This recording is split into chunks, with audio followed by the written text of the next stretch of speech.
Get your best price and then come out to 6006 North Freeway. We'll beat their price, the same quality, and we will save you money. I needed a job desperately, and I found something I was good at, which is furniture. And my father always told me, find a job you love to do, and you'll never have to work a day in your life. So here I am 42 years later. I still love what I do. Gallery Furniture saves you money. Hi, I'm Jim McAvale with Gallery Furniture, world-renowned huckster and promoter. You know, I played football in college at the University of Texas and at North Texas, and always made little bets and played poker in high school and college, and then morphed into other betting. And then I came up with an idea one time when the Houston Texans were playing the Dallas Cowboys, first time ever they played. The Texans weren't a very good team, Cowboys were a good team. So I said, why don't we do a promotion? If the Texans win, customers buy furniture and they get their money back if the Texans do win. And the Texans really had no chance. So we did the promotion, sold about $2 million worth of furniture in 3 days, which was best 3 days we'd ever had. And the Texans, of course, were ahead 14-0 at halftime, and it was exciting. The Cowboys ended up winning, so that was the first one I ever did. And I said customers like this relevance of maybe getting their furniture back if the team wins, if the outcome is their way. So been doing it ever since. And you come out here and buy a mattress, Tempur-Pedic, Sealy, Stearns, $3,000 or better, have it delivered the same day. It's important the customers get the furniture in their home. Have it delivered the same day. If the Astros win the World Series, you get your money back. I bet so far $10 million at various sports books. One place I got 12-1, one place I got 10-1, other places 5-1. Blended average is 7.5-1. So if the Astros win the World Series, and we get back $75 million plus the $10 million investment, and the $75 million will pay back the customers, and we'll have some delighted customers with some remarkable stories to tell.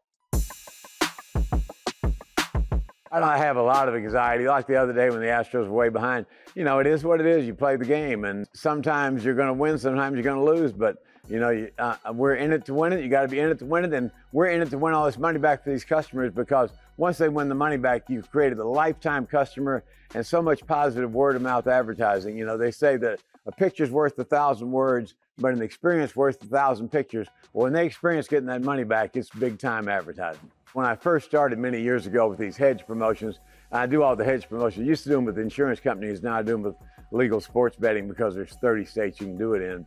For first, it was just a guess. Now I'm kind of keyed in after doing it so many times. Intuitively, I know about how much we're going to be there, so I try to even it up. This year, if the Astros go on, then we're well covered this year. And the best thing that happened is we go over the coverage, because that would mean the sales were tremendous. 2014, we had a game where the Seattle Seahawks were playing the Denver Broncos in the Super Bowl in New York.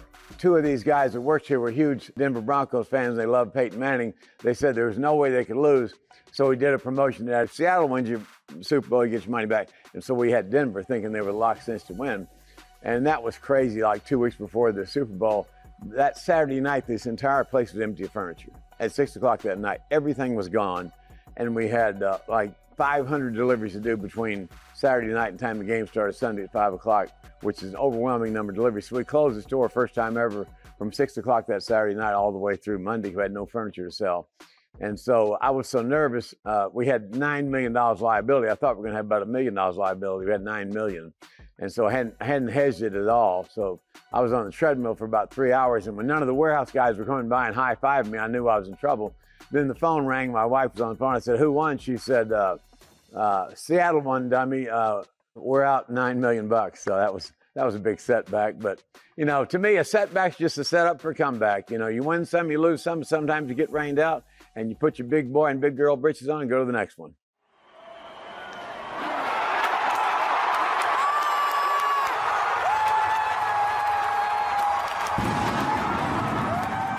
One thing I really love about sports, we live in a very divided country, whether it's Democrat, Republican, you know, it's very divisive on many different issues. But when I go down to that Minute Maid Park, there's all races, all colors, all creeds, all ages, and everybody's wearing that orange and blue, and some of them wear Seattle colors, which is fine. But we're all united on one thing, and that's the Houston Astros. So the thing I like best about the Astros, it brings the entire community together, and it's good for us to feel as a group. You know, it's an incredible experience. Everybody's wearing the same clothes, everybody's cheering the same time, chanting the same thing.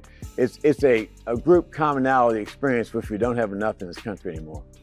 I think the biggest thing that I'm learning in this moment with launching my own brand is that being able to approach it very curiously is a very important way to be as an entrepreneur. This is a huge learning process for me, and I'm literally learning as I go.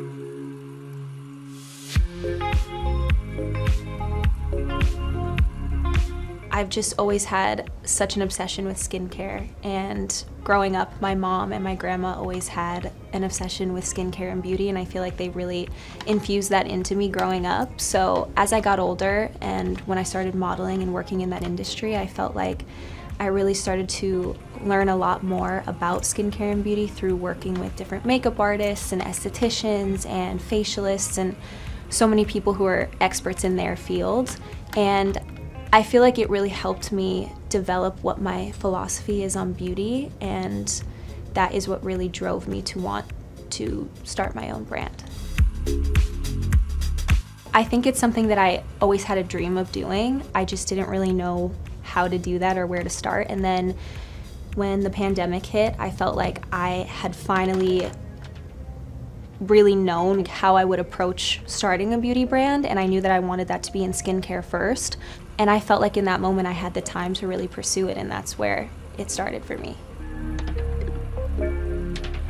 I think my favorite part of this whole entire process is the creative process, and that I get to be in charge of the creative process. A lot of the time, you know, I've lent my name and my face to other people's creative process, and I think that actually has helped me develop mine in a lot of ways, but it feels very empowering to be the one that is in charge.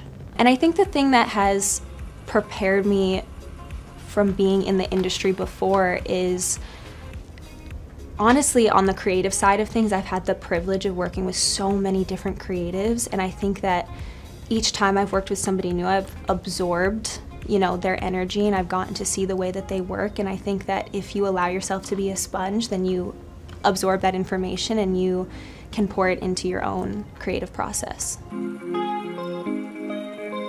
The most surprising part about this for me so far has honestly been the response that I've seen since launching the brand. The last 2 restocks we've had of our peptide glazing fluid sold 24 units per second, and we've had a wait list of over 600,000 people.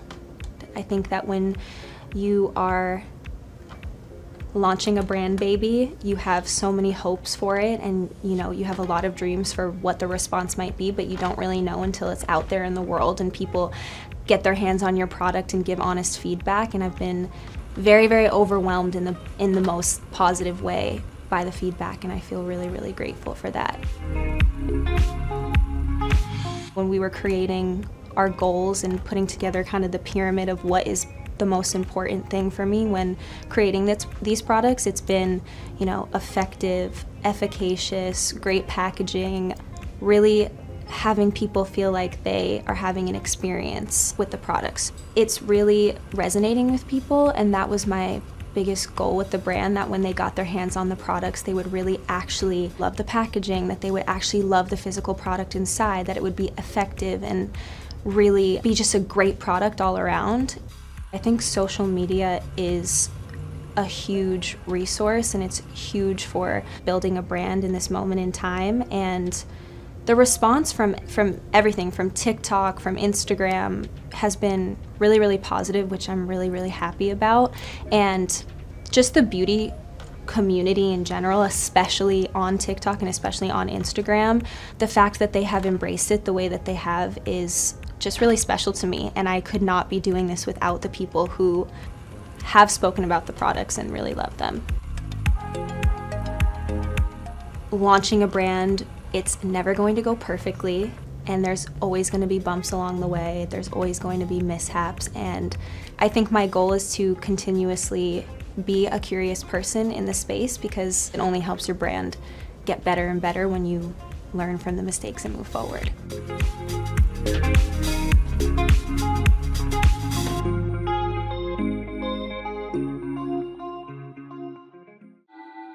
This all started because Aaron Paul and I, 3 years post Breaking Bad's finish, we happened to be in the same city at the same time, which was rare. And we missed each other. So I said, well, I think it's too early to work together. Yeah, it's too early. Maybe we can do, a play or something. Maybe. And then Aaron Paul says, let's create our own mezcal brand. And I said, wow, that is a terrible idea. I don't know anything about spirits business. And by the way, my experience with mezcal was not great, because when I was in high school and college, we used to play poker. And we used to buy a big case of beer and a spirit of something or other.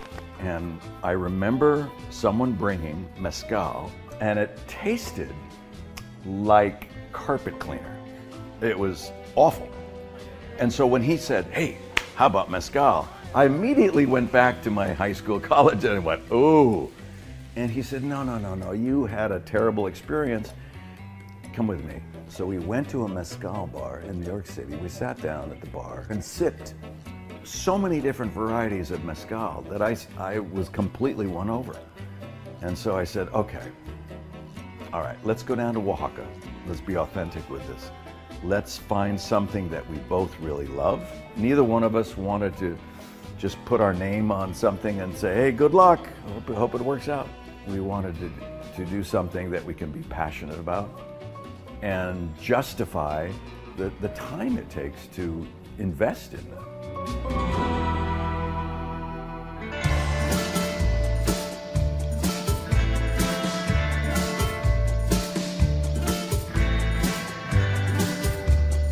Mezcal is a beautiful spirit, old spirit.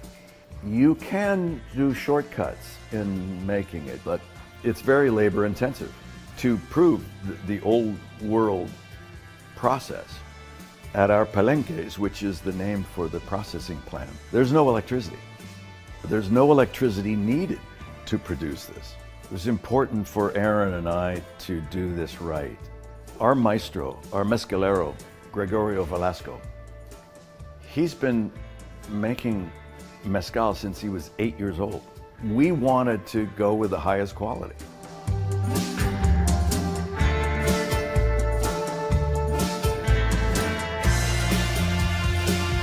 We don't have to do this. We do this because we fell in love with the spirit. We fell in love with the culture and the families and the communities down in Oaxaca, Mexico that make our brand and others around the region.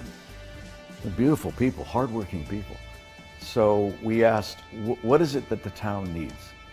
And collectively they said, well, we could use a new water system. Okay.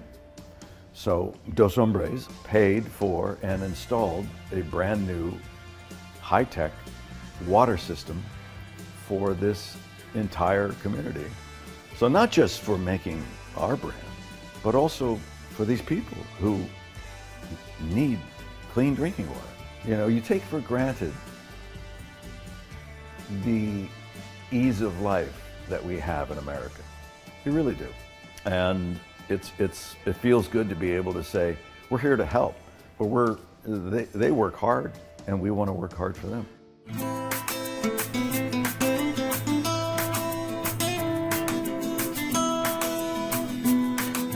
The espadín takes about 6 years to mature as a plant. The tobola is around 25 years. And it is also a much smaller plant. So the yield from it, it's difficult. You have to find it in the wild.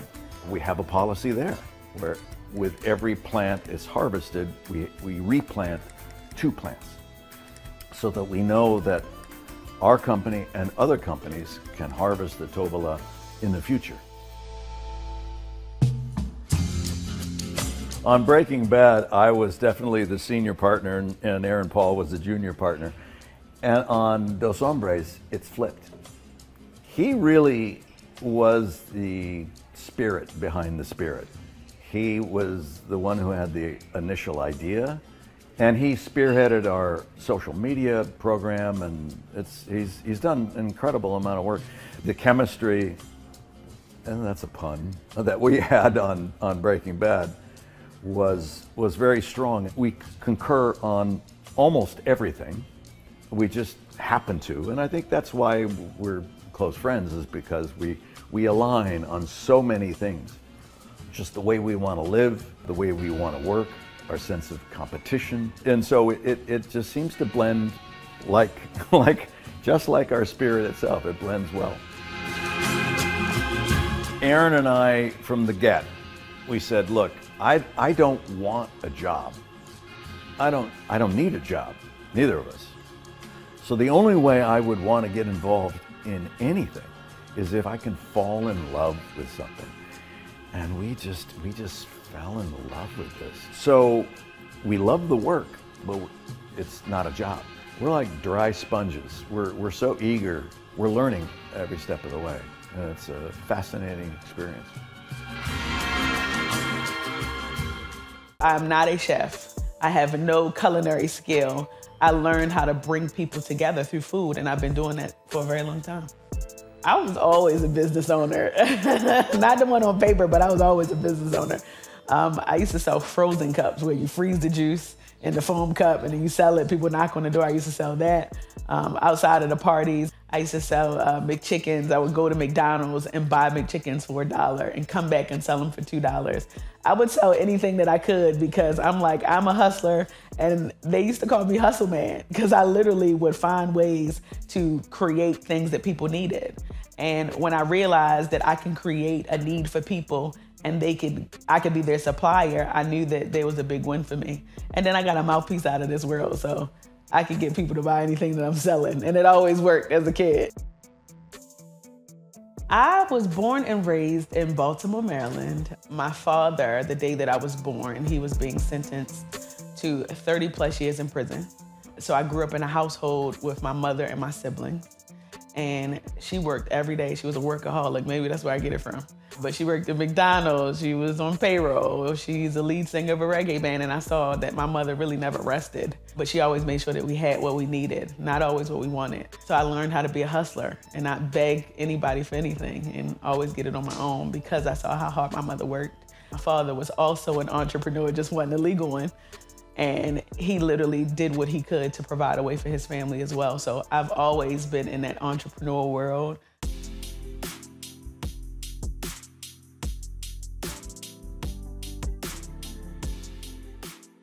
Growing up, I used to sell candy, food, everything you could think of because I just had that itch. I was 14 having high school parties, and I can remember calling rec centers and facilities acting like an adult so that I could secure the venue to have parties. And I used to bring out 1,000 people every single week that would come to my parties. And I remember counting like $4,000 on the floor with my mother every other week. And that was something that I've never seen before because here I am, I'm a teenager. I'm just getting out of my preteens. And my mother helping me to count money, making more than my mother at a young age. And I realized that entrepreneurial life is the life that I need to live, and the rest is in history. As a Jamaican, food was always big. I laugh about eating rice and peas every single day of the week.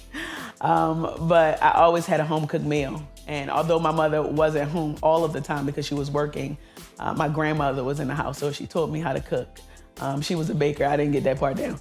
But she was just the person that just taught me how to make flavor taste good. And I learned so much from her. And I grew up in a household with a mother who was a vegetarian, so I grew up just eating fish. So after I graduated college, I got into TV and I was really good at it. And it afforded me the opportunity to move to New York City, where I became a producer on a few shows, saved up my 401k. And I opened up my first restaurant. It was called Pinky's Jamaican and American Restaurant.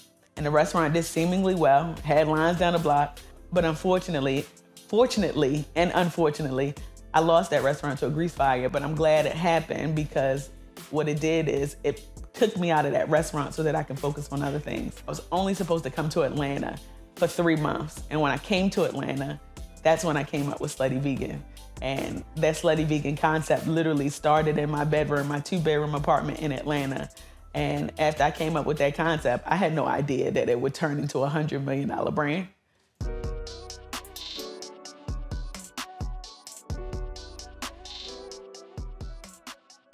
I hired like 3 chefs to come to my house to make food. The original concept was supposed to be called the Jackfruit Cafe. I was gonna make everything with jackfruit. And then the chef came to my house and it was disgusting. And I'm like, okay, well, I can't do this. So what am I gonna do? So I was working with the shared kitchen, and they recommended me a company called Impossible. And they said that there's this new company called Impossible Foods. They make vegan burgers. They taste really good. Do you want to sample it? I'm like, sure. So I tasted the burger and I'm like, oh my gosh, this is so good. I'm gonna make burgers and fries. I made the sauce from scratch. I was just playing, throwing stuff in a bowl, mixing it. And I made like a Thousand Island kind of dressing from scratch. And then I made a fry seasoning from scratch, just throwing stuff together in a bowl. And I came up with the recipes and I put them on this burger. I'm not even a chef. I just like to eat. And it worked. And not only did it work in a major way, like people from around the world go crazy about our secret sauce. People from around the world go crazy about our fry seasoning. You don't have to be an expert. You don't have to be somebody who's doing it for years.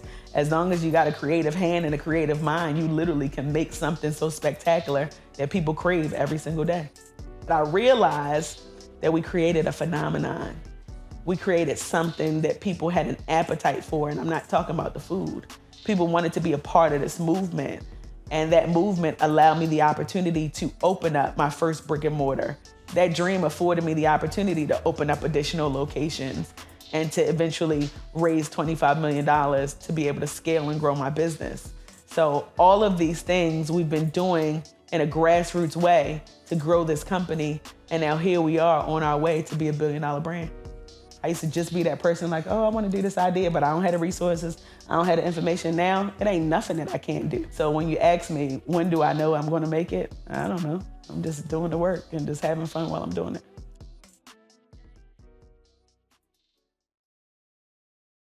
Emma, thank you so much for joining us. We're so thrilled to be with you here today. Thank you. I'm so happy to be here.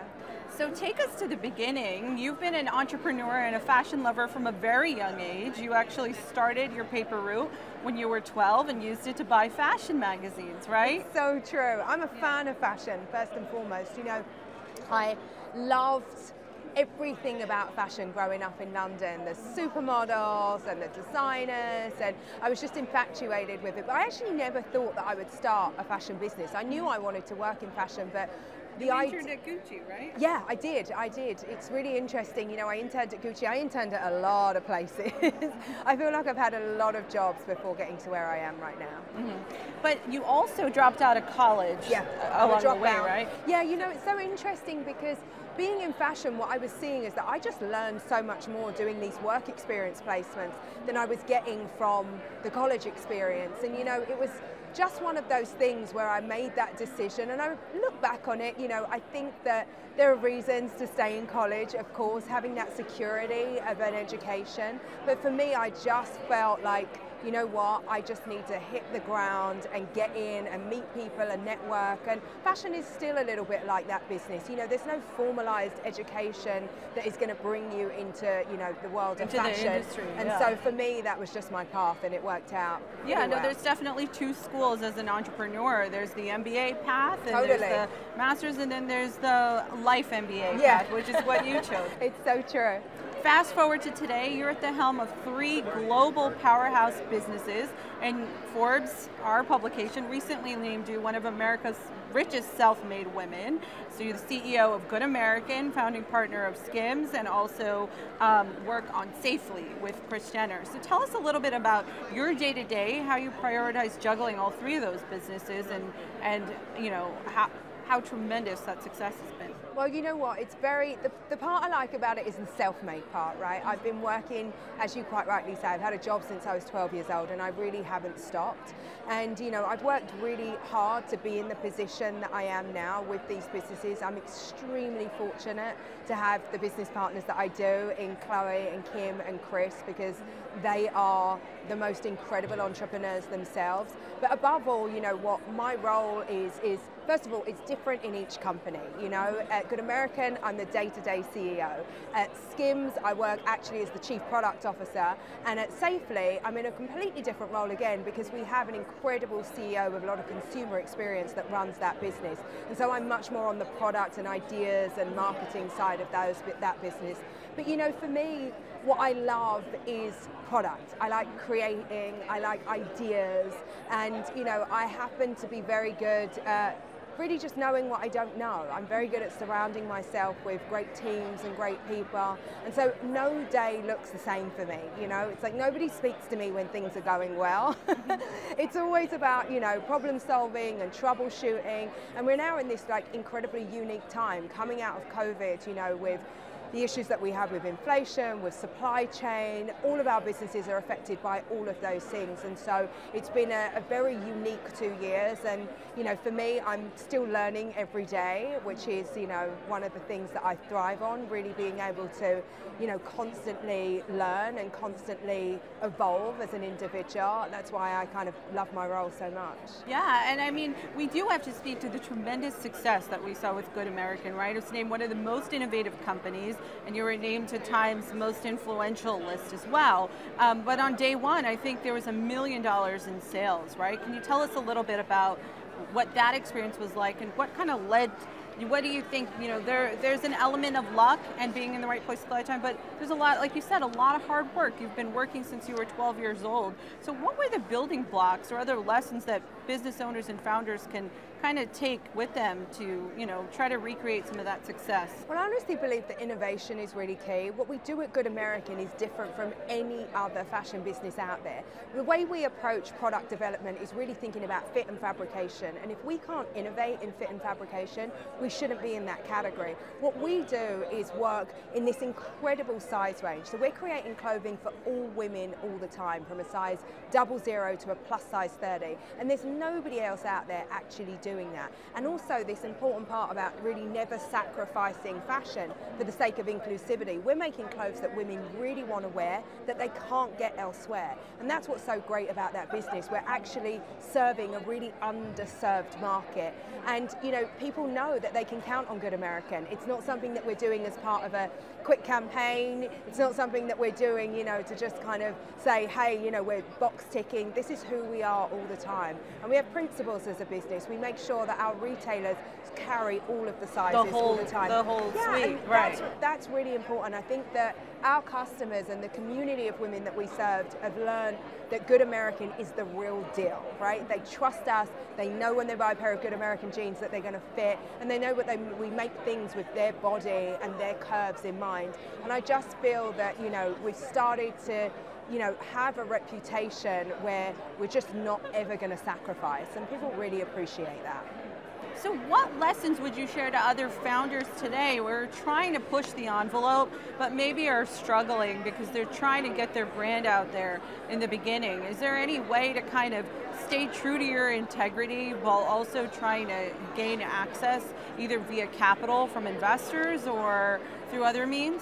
I do think so. You know, we're in such a unique time right now that, you know, there are incredible tools out there that allow us to create businesses from our bedrooms, right? To actually really embrace technology and all that that's bringing to us. And so I think that any solo entrepreneur really needs to think about all the tools at their disposal. And we're in an amazing time. I do know that coming out of COVID, so many people are struggling and that they're trying to pivot their businesses. But I also think that you've got to look for opportunity in every crisis, because there's so much opportunity out there right now. And so it's about finding the white spaces, finding what you want and can't find as a consumer, and then leaning into that. But technology is making that easier and easier every day. And philanthropy is a big part of your mission with the 15% pledge. You're the chairwoman. Can you tell us a little bit about that? It's been a tremendous amount of success with a relatively short amount of time. You know, it's so incredible because the 15% pledge is America's fastest growing nonprofit, and I'm particularly proud of it. I have to say it was not my idea. It was founded by an incredible woman called Aurora James. And the idea behind it is that, you know, black people make up nearly 15% of the population in America, and so we're really working with retailers to have them take 15% of their buy, their annual spend, and redirect that to black-owned businesses. what's so incredible about the pledge is that we've created $10 billion of opportunity for Black-owned businesses, with the likes of Nordstrom, Sephora, Ulta, Bloomingdale's, all having taken the pledge. And it's meaning that so many more entrepreneurs are getting access to wholesale, to retailers that they may have otherwise been overlooked. And so I just think that, you know, for me, we talk so much about DE&I in our businesses, about, you know, diversity, about inclusion, and, you know, it's time that businesses put their money where their mouth is. If you actually want to make a difference, there are so many great businesses out there that we can interact with and that should be on the shelves. And there's also just, you know, so much, I think there's such an idea out there that, you know, Black-owned businesses are perhaps only made for Black people, when we know that just isn't the case, it's right? also the fastest growing category. Black female founders are the fastest female founders, and they're making products that we all want every day, that we all need every day. And so just creating a little bit more of a pathway, because, you know, as we all know, you know, there's just not enough opportunity for everybody out there. And so what the pledge is doing is clearing that pathway and making opportunity way more accessible for those that need it. You're also the first Black female investor judge on Shark Tank. I am. Yeah, congrats. Tell us about that experience. Well, you know, it's so interesting. And why it appealed to you. You're not busy enough running 4 businesses, Apparently 3 businesses? not. Apparently I needed another thing to add to the businesses and the kids and the whole thing. You know, Shark Tank was an incredible opportunity for me, because it wasn't so long ago that I was actually out there trying to raise finance for my own business. And we know how hard that is for females, right? There are just not that many funds, not that many VCs actually, again, plowing money into female-founded businesses. And that shrinks even further when we look at Black-owned businesses, Black female-owned businesses, right? So it's like this kind of trickle down is just so sad. It's the fastest growing, but yet the capital isn't there to support that. It just isn't there to support it. And so in my way, I thought about Shark Tank as an opportunity, not only to invest in those businesses, but also to showcase them, to get more Black people coming through on that show, that there are these like great ideas that will be great for everybody. And I'm really, really proud to say, you know, I made 5 or 6 investments on the show, all females, which was like so incredible. And it was a great experience for me, but great for those founders to get the exposure and the opportunity, and great to see that actually so many of the other sharks were investing in businesses by founders from all sorts of backgrounds. And so I was very, very, very happy with, you know, me turning up on that show and doing my small part. So we're almost out of time. I like to end on a lightning round. So really quickly, if you could leave entrepreneurs with one of your fail-safe piece of advice, what would it be? You know, it's, I think that my big piece of advice is you got to have a thick skin, right? Coming out of the pandemic, being an entrepreneur, hiring people, firing people, the ups and the downs and everything that it brings, it's not all glossy. And I think that just having a thick skin and knowing that you're going to kind of get through things, that there are these like peaks and troughs and ups and downs, and that's all part of it. That's why, you know, being in love with your business is so important. Not just because you think you have a great idea, but you're going to have really, really hard times. And so I think if you have a thick skin, you'll do well. You know, entrepreneurialism is not for the faint of heart. Got it. And last question, what's one thing in your industry or not that's overhyped and one that's underhyped? Oh, don't even get me started on crypto. You know, crypto is to me, you know, NFTs, I'm like, to me, like, no, I'm like, skip it. There's way better things to do with your money, like, I'm pretty sure. I tend to kind of like listen to the behemoths, and if Bill says it's a no, and Warren says perhaps pass, I'm going in that direction. Smart. It is underhyped. I mean, look, there's so many great businesses out there. I do think that I kind of come back to this idea about, you know, Black-owned businesses. I think that they are really underhyped because there's this, you know, predisposition that they're just for Black people. And I think that we could do a lot more hype and everybody can rally around Black-owned businesses because they're for everyone. Awesome. Well, Emma, thank you so much. Thank you, my dear. It's so nice to meet you.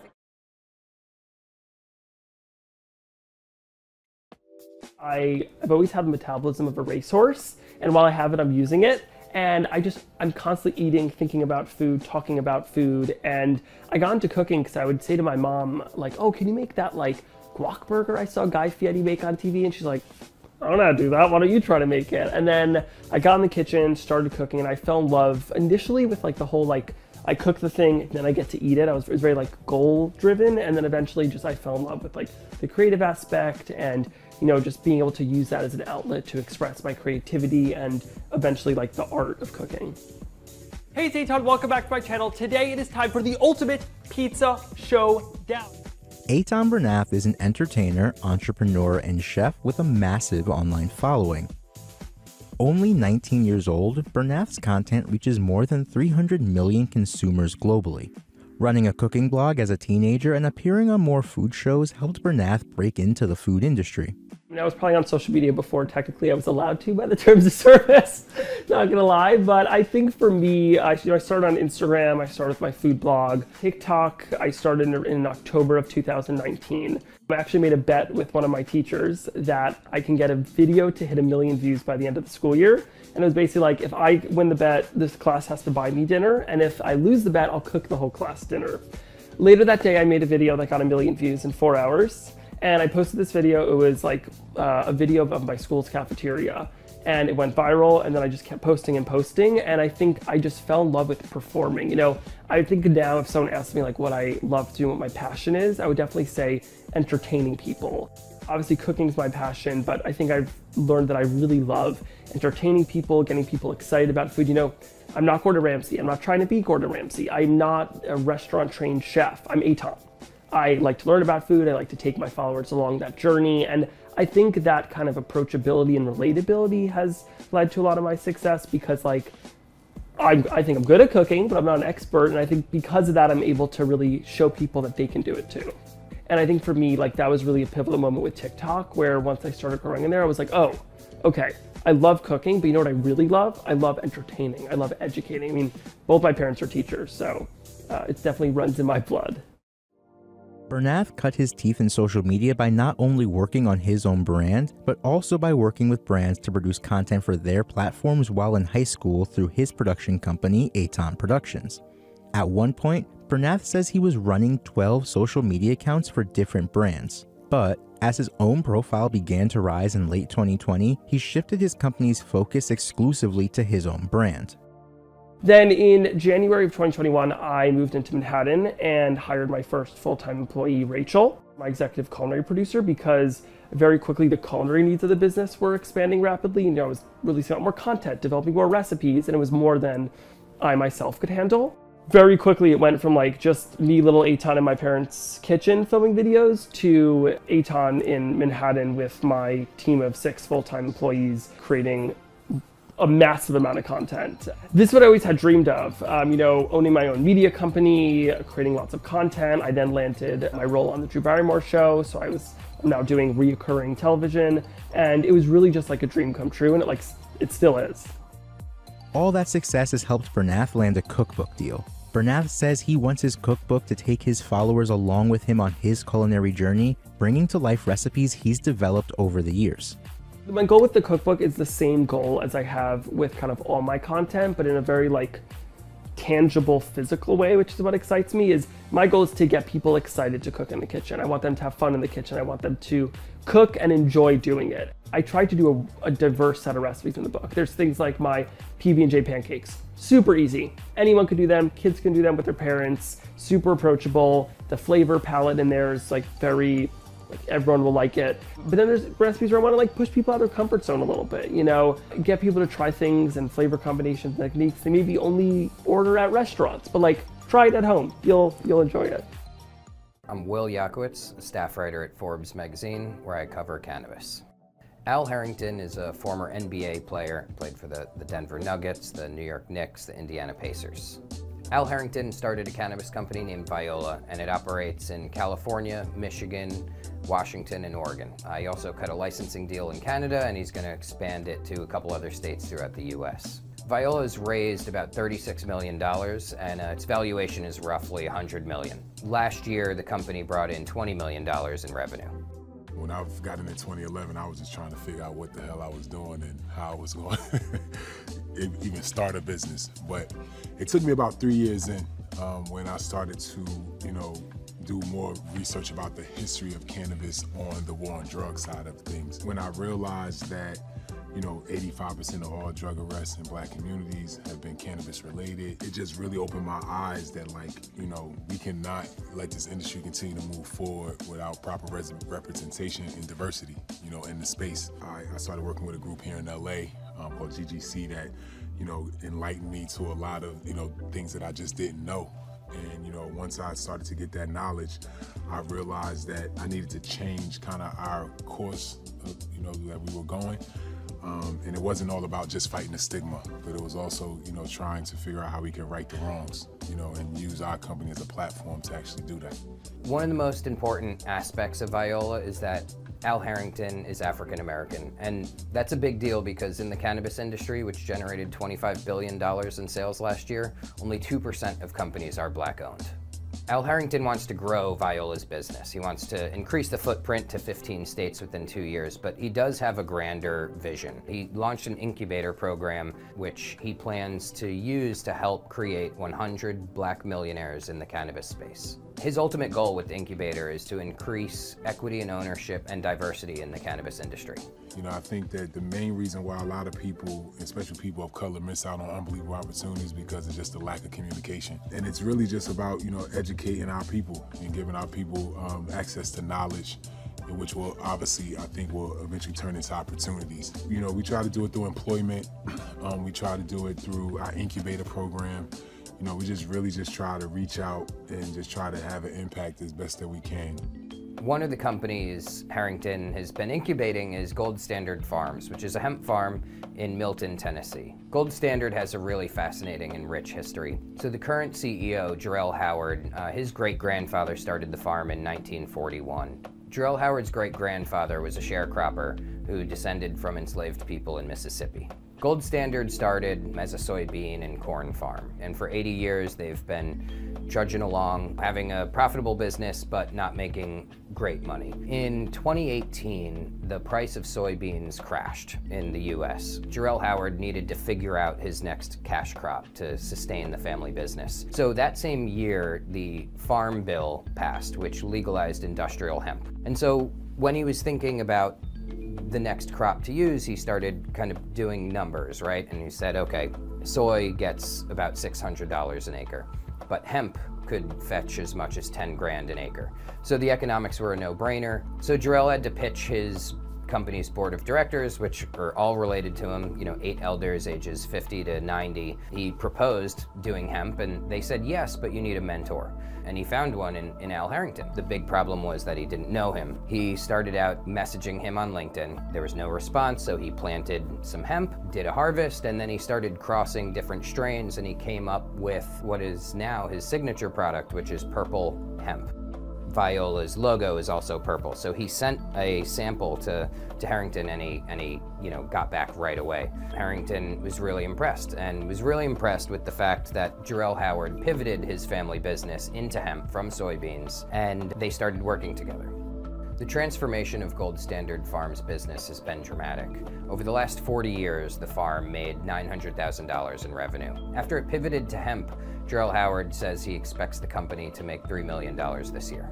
It just goes to show you, this cannabis is definitely a huge opportunity. And, we just got to figure out ways, once again, that's making something out of nothing thing. This is a farm that's been 40 acres, that's been sitting there for 80 years. And, obviously barely making it essentially, right, to now, being able to transfer over to hemp and look what happened. And I think there's a lot of other opportunities out there like that.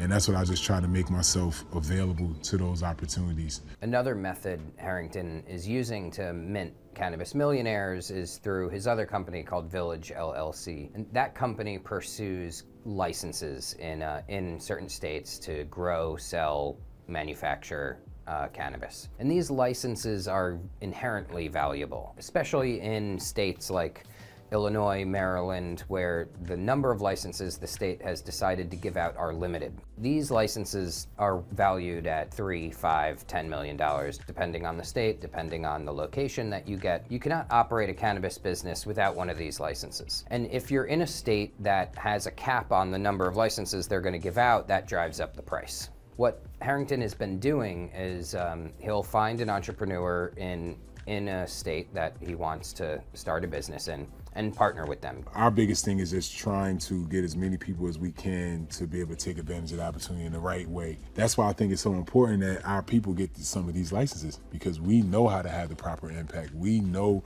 what initiatives to push and different things like that. You know, we have that know-how. So that's why, once again, it's so important that, you know, we have a seat at the table. One of the entrepreneurs that Harrington has helped become a millionaire through this licensing process is this guy, Abe Givens. Givens is from Missouri, so when that state was opening its medical marijuana licensing process, he told Harrington that they should apply. How they structured it was that it would be Abe Givens' license. He would launch a business in partnership with Harrington and Givens' cousin, who's Larry Hughes, another former NBA player. They ended up getting a license, and now they're going to open 2 dispensaries and 1 cultivation site. It's very tough, you know, working with startups, right? Because like I said, you know, cash is, you know, hard to come by right now, and the industry goes up and down. One minute is all kind of cash available, one minute it's not. So it makes it tough, but, you know, for me, I try to invest in people. You know, I got to believe in the story. I got to believe in you. You got to sell me. So far, I feel like I've done a pretty good job of that, because everybody that we pretty much brought in, you know, we still continue to work with. And we're just trying to grow, you know, brands one brand at a time. Black Americans are almost 4 times as likely to get arrested for a cannabis offense than white people, even though usage rates are the same. So one of the big motivators for Harrington is the impact that the war on drugs had on people of color in America. He grew up being profiled and searched by the police. He told me this story that, you know, almost every afternoon during the school week, him and his friends, after, you know, playing ball, would go to the corner store and hang out. Every afternoon, sure enough, 3 to 4 police cars would come and tell everybody to get against the wall and turn their pockets inside out, and they'd be searched. And these are children. These are 9-year-old children. It was scary. You know what I'm saying? Just not knowing. I know if they're gonna lock you up, it was fucked up, but you know what I mean? It just kind of came with it. That's just what happens. It lingers. I mean, I'm 42 years old, obviously a millionaire, multimillionaire, live in nice houses, everything, nice cars, everything. But still, when the police pull me over, I'm scared, because I don't know how it's gonna end up. As he started his cannabis business and he started, you know, talking to people about the war on drugs, he realized that, that's his experience, and he realized it's his own community's experience. And so this is a major motivator for why Harrington wants to create 100 black millionaires in the cannabis space and increase diversity and inclusion in the industry. How can this drug have done so much harm in our communities, and now is this new billion-dollar industry, and not only are we not in position to, you know, participate, but we're still locked up behind it. Cannabis is still being policed the same way in our communities. And I think that that's another reason why, you know, as the industry does grow, when we think about trying to create businesses, cannabis businesses within our communities, there's so much fight back. As I always say, our communities just have this PTSD. They just can't understand that, this is a real opportunity where, you know, generational wealth, it can come from this.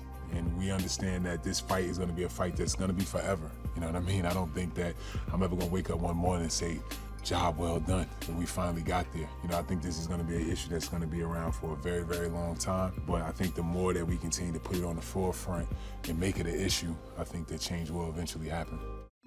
My dad inspired me to be an entrepreneur because he himself was an entrepreneur. So he had a great job at a major corporation in Nigeria, but then he decided one day to give that up and pursue starting his own business. And so that inspired me to become an entrepreneur. He was also a risk taker, you know, the very fact that he sort of gave up the comfort of a stable job to start his own business. And he was incredibly hardworking, right? So I vividly remember many late nights in which he was working into the night, and all that really inspired me to become an entrepreneur. What's interesting about Calendly is from the outside, it almost seemed to come out of nowhere because Tope had funded it himself, he bootstrapped it, and then all of a sudden it was worth $3 billion last year with the latest venture round. So that was really interesting. It was sort of like the same way that MailChimp, which is also an Atlanta company, had come out of nowhere in that way. So at this point, Calendly is quite a substantial company. It has over 400 people, over 100 million in revenue, and it could double its revenue again this year. So Tope is a new billionaire this year on the list. He's worth 1.4 billion based on his majority stake in the company, and that's after the 10% discount that Forbes takes on all privately held company shares. The idea for the company came from a frustrating experience I had trying to schedule a meeting. So I was looking to schedule a very important customer meeting, and many days later and many emails later, we still were no closer to finding a time. This inspired me to really learn about the problem of scheduling and why it was so difficult. And out of that sort of investigation came this obsession with solving scheduling. Since then, the product has evolved into more than scheduling, into sort of what we call automating the meeting lifecycle. So automating the key tasks that happen during the preparation and follow-up of the meeting so that our customers can have great meetings. One of the lessons I learned very early on in starting businesses is that the first thing you want to do is when you see a problem, take action. Rather than wait for somebody else to solve a problem, there's no reason why you can't take a stab at solving it yourself. And so action is important, but I also learned that really having a differentiated approach, right? What is going to be different about your product or service? What is going to be different about the way you go to market and sell it and price it, right? All those things are really important. So it's important to do a lot of customer discovery, make sure you really understand the customers and the problem, and have a unique approach to solving the problem. I think what's interesting about him is he's this super smart guy, but he's also a little bit different than some founders because he didn't really care about having venture money. He didn't really care about some of the external things, but was focused on Calendly and how to make it work. And he really also just believed in himself in the way that he threw everything into it. He spent down his 401k, he flew into Ukraine while it was having its earlier conflict in order to get software engineers there to develop the first product. He bet everything on this company. Being Nigerian means you grew up in an environment in which there's a lot of economic instability, there's also a lot of political instability. And so what ends up happening is a lot of Nigerians are incredibly resourceful people. And when I look at the success of Calendly today, I think some of that resourcefulness has been a huge part of our success. I bootstrapped the company, which means I started the company with my own funds, so capital was very limited in the early days, but I actually attribute this limited capital to the company's success today. The reason is it forced us to focus wisely. It also forced us to really understand problems at a deep level, which meant that we could implement simple, effective solutions to solve the problem. I'm really proud of the fact that last year we crossed $100 million in revenue. That was a huge milestone for us because if you rewind back to 10 years ago, nobody really knew that there was a massive problem to be solved here, and the fact that we've done that has been really exciting. Chipper is an all-inclusive financial platform that really is aimed at being intertwined in the fabrics of people's financial lives living in Africa. It includes being able to send peer-to-peer payments across borders, being able to invest in assets like crypto or US fractional stocks, being able to use Visa cards on online payments, as well as interact with businesses via our API and B2B suite of products.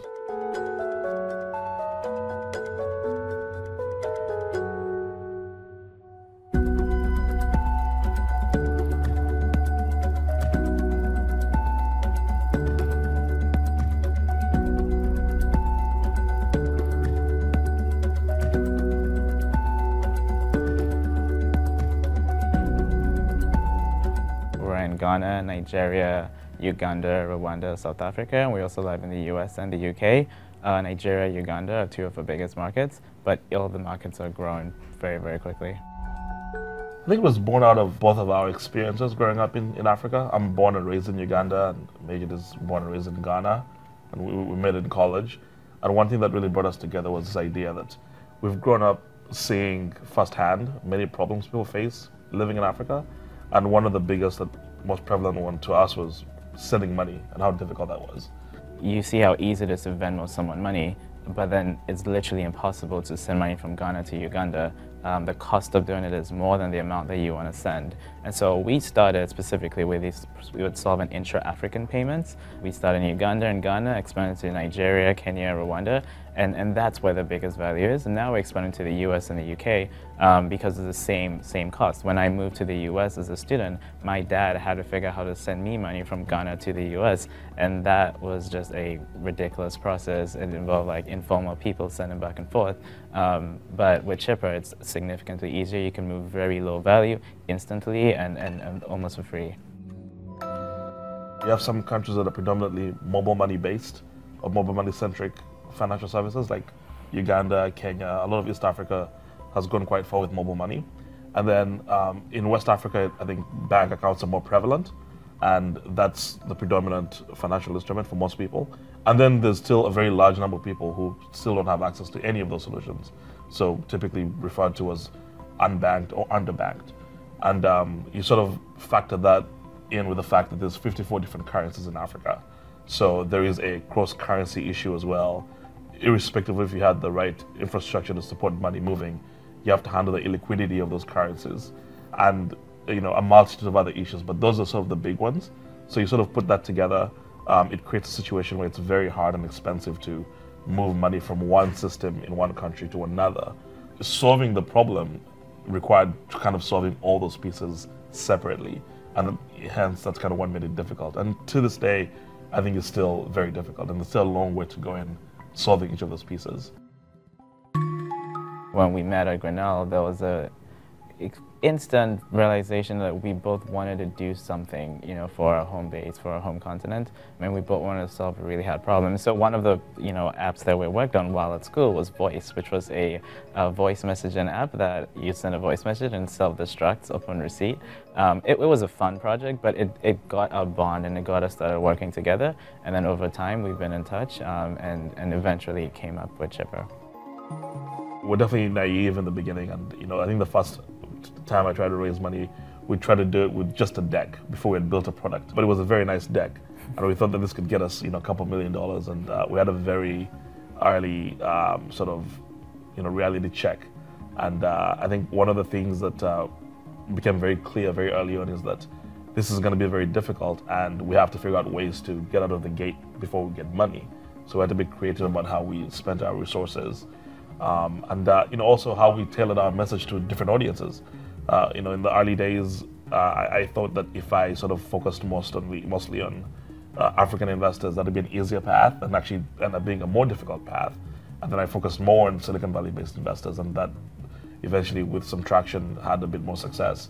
But in the very beginning, that was a very tough process trying to attract capital. We've raised a tremendous amount of money, hundreds of millions of dollars so far, and that's an immense responsibility that people entrust us with such significant amounts of money to invest and use in a manner that we see fit. And I think it's good to have some pressure. I think it sort of keeps you on your toes. It reminds you of the importance of what you're doing. Not that you forget, but it's just that additional reminder to be that much more diligent, that much more thoughtful. The opportunity is getting clearer and clearer. Africa is the last frontier. The demographic is incredibly young. People are getting much more tech-enabled, and smartphones are on the rise. And so people are realizing, like, you could begin a service and you could own the space and you could grow this content for the next decade and beyond. And that data comes to life, which previously it wasn't. But as it starts to come out to life, it's going to attract more talent, more resources, and I think it's going to be exciting. There are 1.3 billion people, and there's just a lot of problems that need to be solved. And here we are. And here we are. Congratulations. Right? Well, thank you, and to you. Oh. Yeah. We've survived, thrived. So I just want to start by reading from your website, because I love this line, and I want you to explain it to me, but I think I get it. Okay. Jones Road is a lifetime of beauty knowledge distilled. What does that mean? Just that I've learned so much, and I just know how to make it really simple. So I just kind of broke it down into like the simple things that matter. So 30 years ago, you couldn't have created this brand? 100% not. Yeah. Yeah, 100% not. So much has changed personally for me and in our world that Jones Road is really a reflection of me and my aesthetic and what I think women should know.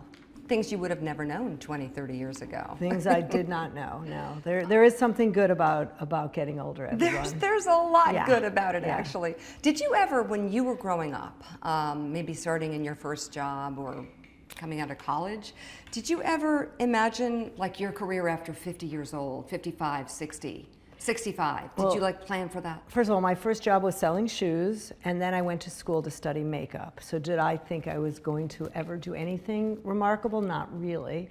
And when my husband and I sold our first business, I signed a 25-year non-compete, which I counted on my fingers. I would have been 60 when the non-compete was up.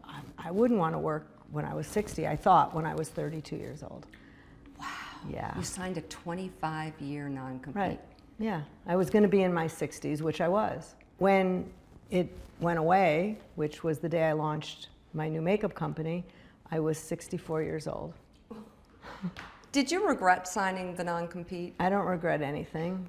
But 25-year non-compete? You know I've never heard of that. I didn't know any better. And honestly, when you're in your early to mid-30s, how can you even imagine being in your 60s? That just sounded so old to me.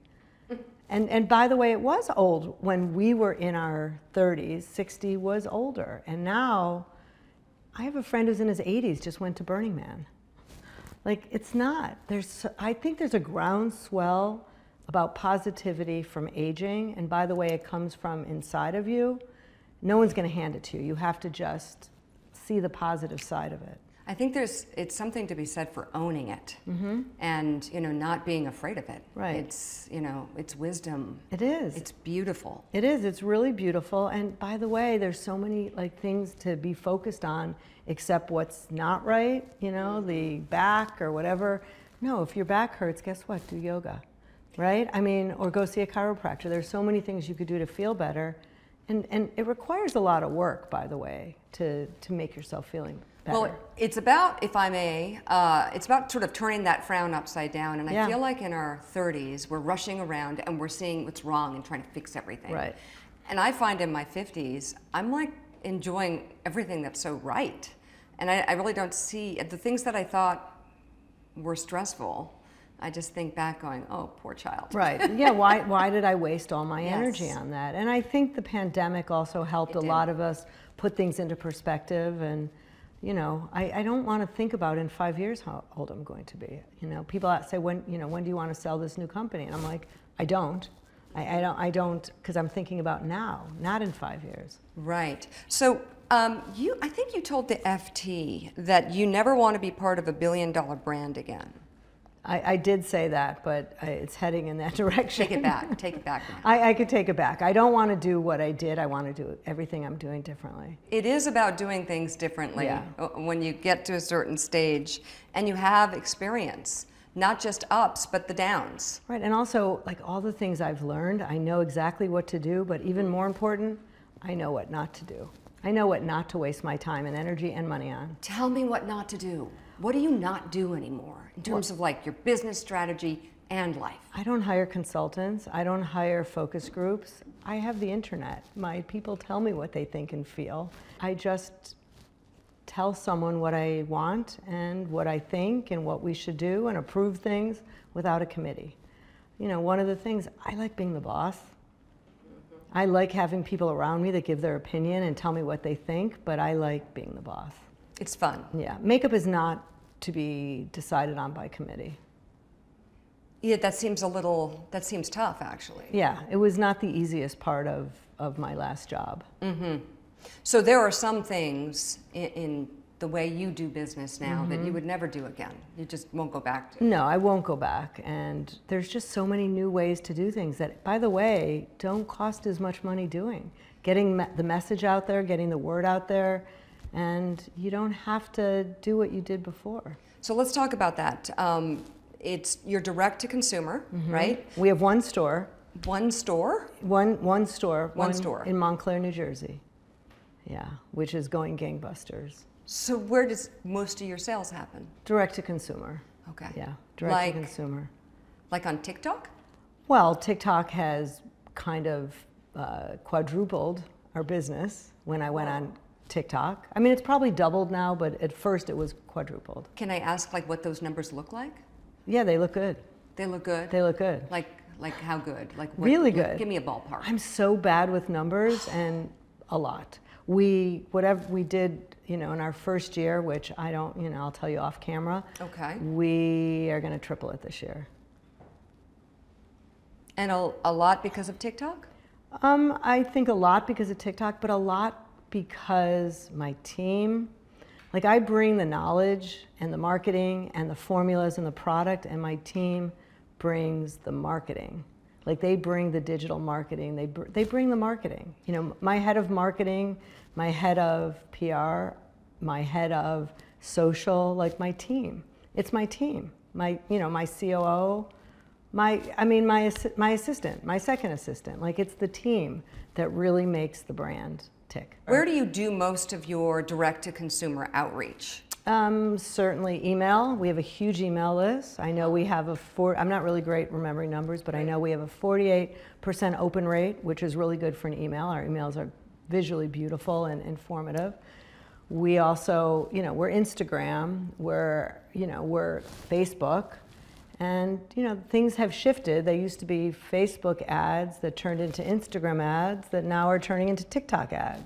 My team is young and scrappy and finger on the pulse, and they just get things done. And it's you talking a lot. Oh, it's me talking. I mean, fortunately or unfortunately, I'm the one that really... No, you are. I know. You're a TikTok star. Yes, and everyone has to say, Bobbi Brown, TikTok sensation, 65. They have to say it. Thanks. And at 65 years old, I did not think I was going to have to worry about always having a camera in my face, but I've gotten good with lighting, and I do most of my TikToks after I've had a blowout because I just feel better. Yeah. There's plenty in a ponytail, and there's plenty where... There are. No, there's plenty. Lot of Grede, like, let me talk to you. I do. But I try to make it flattering. I'm not trying to shock. I'm just trying to communicate. Yeah. And it's just a very, very loud, big microphone, and it's hit a nerve, and it's like, it doesn't cost anything.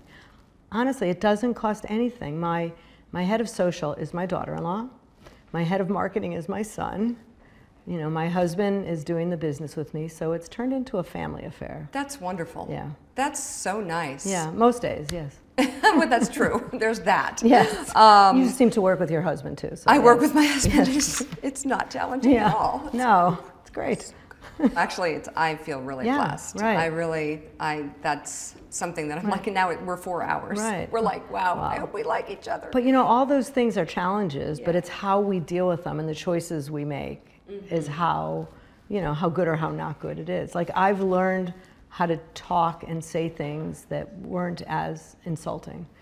Oh, so you tend to be, you have really good advice. I watched something you actually just told me. It was like, we don't view ourselves, but the way you say it is better. It's like I'm listening and I go, oh my God. No, we do. I've got to stop that. Yeah, we view ourselves terribly. I complimented you and you said what was wrong, and I said what was wrong for me, but then I said, we pick those things out, and it's just no one else notices it.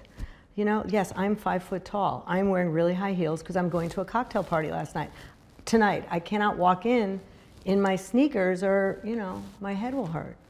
So, but that's my thing. Like my husband is happy with me being little. Like he's like, well, who cares? Everyone knows you're little, but I feel better wearing my heels. So your brand is you. Yeah. Your advice is me. And your make, it's you.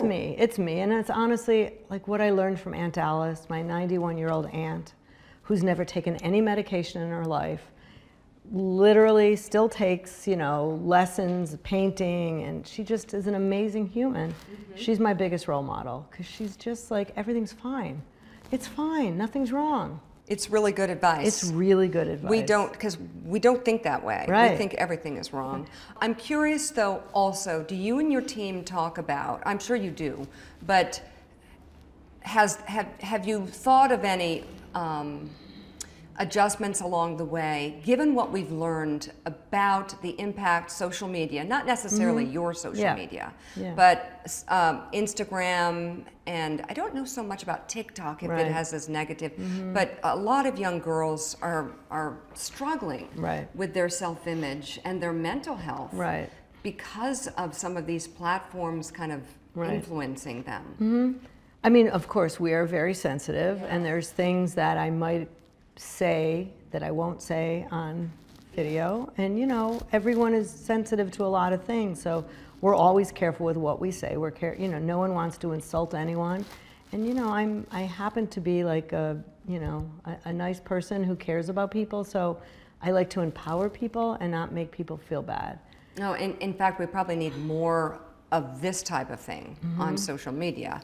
I am amazed at how you get they all follow you. How many followers do you have on TikTok? A lot. I don't even know. A lot. I'm going to get the numbers off camera. A lot. So, what do you think your greatest accomplishment was in your life? If you have a lot of them, but over the age of 50.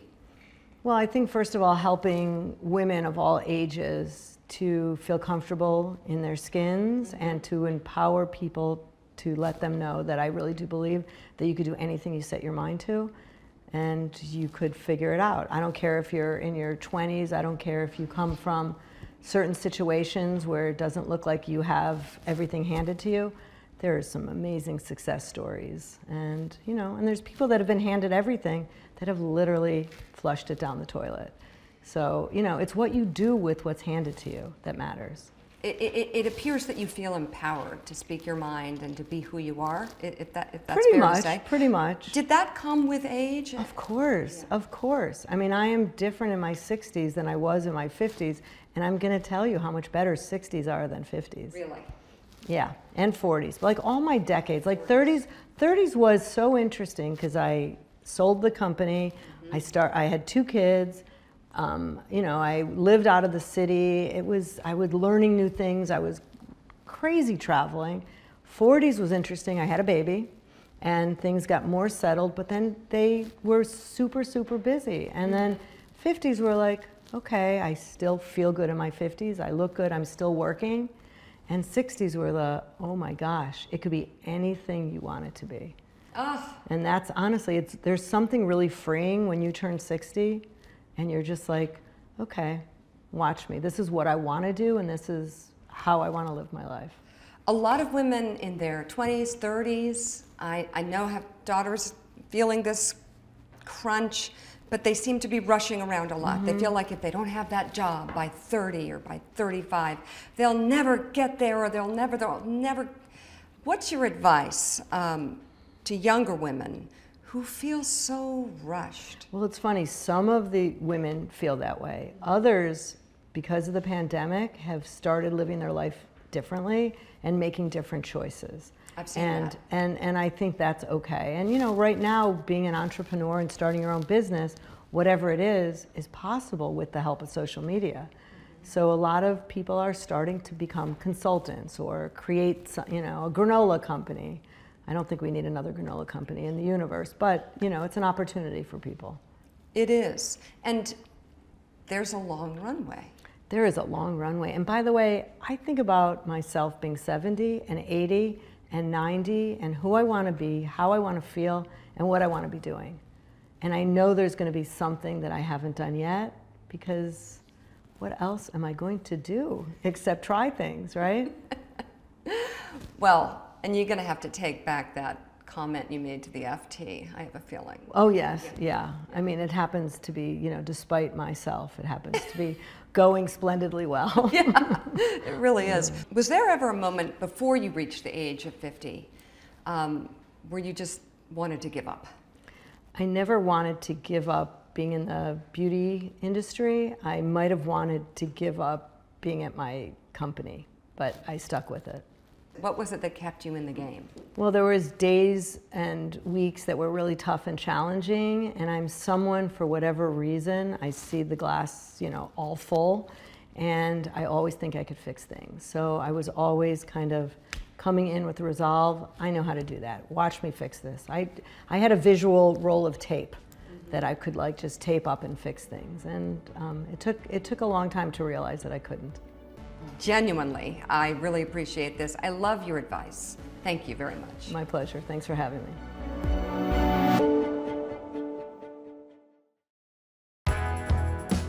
In the beginning, when I opened my first store in Venice, I had no money at that point, so I literally put my personal stuff on the walls, my personal record collection, my personal skateboards, and I painted everything myself because I had no budget for that. So I don't know, it's just this whole kind of part of the brand and my passion and the lifestyle that I think, you know, leaves people feeling good. I'm Paige Mykoski. I'm the founder and president of Aviator Nation. Aviator Nation is a lifestyle brand that ultimately was created to bring people together and make quality clothing in America that makes you feel comfortable and good about yourself. Fashion is honestly probably one of the most competitive businesses out there. I think for me, the Made in America thing is a huge part of that because most companies, even the companies that start out with Made in America, end up taking it overseas. And now that I've done this for 16 years and I'm still making it in California, where it's very expensive obviously to make clothes, you know, I think that that makes me feel like I'm doing something different and better than a lot of other companies. I was actually living in California and I was working in a surf shop and I was doing photography freelance. I thought photography was my path, but it was when I was working in the surf shop and I was around clothing all the time that I realized I had such a crazy passion for the clothing. And I would look at clothes and I'd be like, I like that, but I want it to be this color. I want it to have a different design. And I just became kind of obsessed with it. And so I bought a sewing machine and just started making clothes for myself, and I would stay up late at night after work and literally sew for hours trying to get the fit right and the design right. And it wasn't just a fun little hobby, it was truly a passion, and I became kind of obsessed with it. Once I had it to where I thought it was perfect, then I started selling it at a street festival. And so that first time that I sold it at the festival, I think I paid like $500 for the booth and I ended up making $8,000 in one day at a street fair. So pretty much immediately I was like, I need to quit my job at the surf shop and just focus on this. If I can make $8,000 in one day, there's a business here.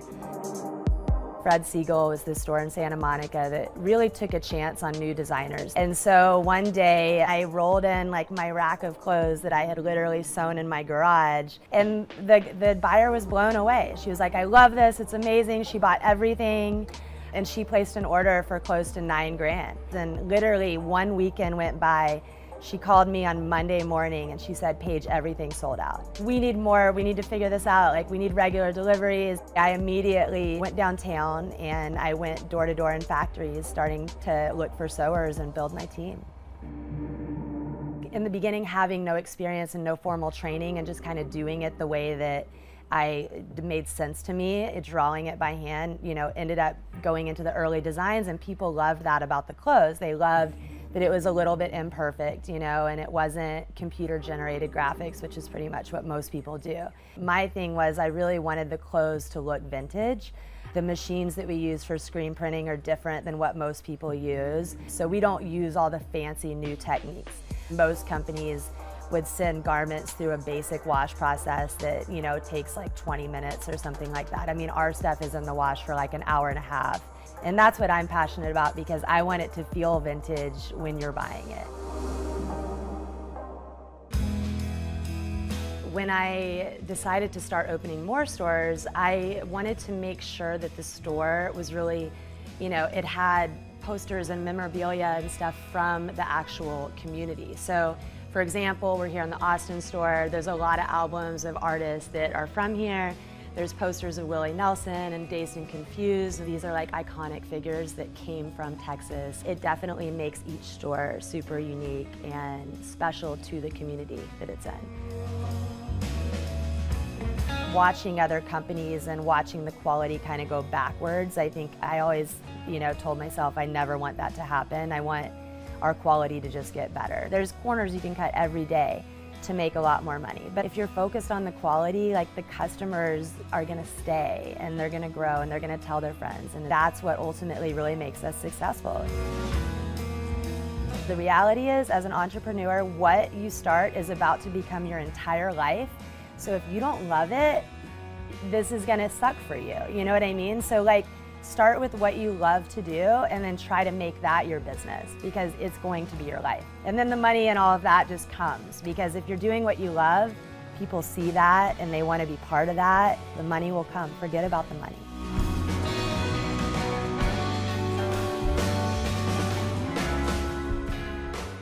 Hi, I'm Grant Petty. I'm the CEO of Blackmagic Design. And we make video products for the film and television industry, so we do pretty much everything. We even do cameras and DaVinci Resolve, which is a high-end color grading system for film and television. So we really have a wide range of products, and we sell over 1 million products a year.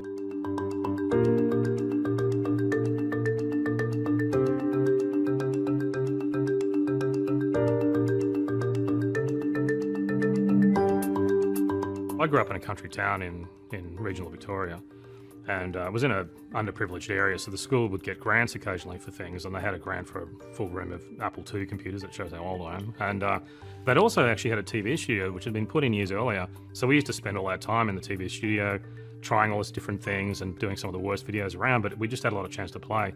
We'd go in even before school, we'd stay back after school, we made friends with the cleaners, and then I got some work experience at the local TV station and the radio station.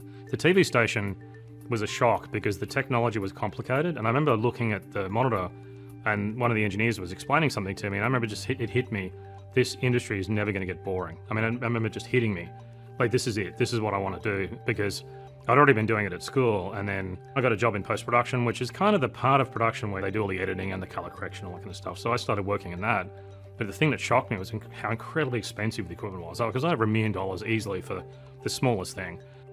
It hit me one day that the publishing industry actually had a lot of software, and they were doing the same kind of work we were doing. They were doing color correction and all these things, fashion shoots and all these magazines. I thought if I could get that software to work in television, it would change the industry completely, and it would make it much more affordable, so more people could do it. And so that was kind of the start of doing, like, our original products were capture cards, and then we moved on to other things. We've had 7 acquisitions we've actually done as well, and we've improved those products. Like, bought DaVinci, which was a high-end Hollywood color correction system, and we bought a switcher products, which is used for live sports, where you're live switching between cameras and all this sort of stuff, and we've completely revamped those products. We introduced a range of digital film cameras that were affordable, so it's just been this weird journey where you just sort of take opportunity after opportunity, you try to be as good as you can, and then when those opportunities pop up, it leads you to the next step, and we're here now. So it's kind of a long journey, but it's been exciting.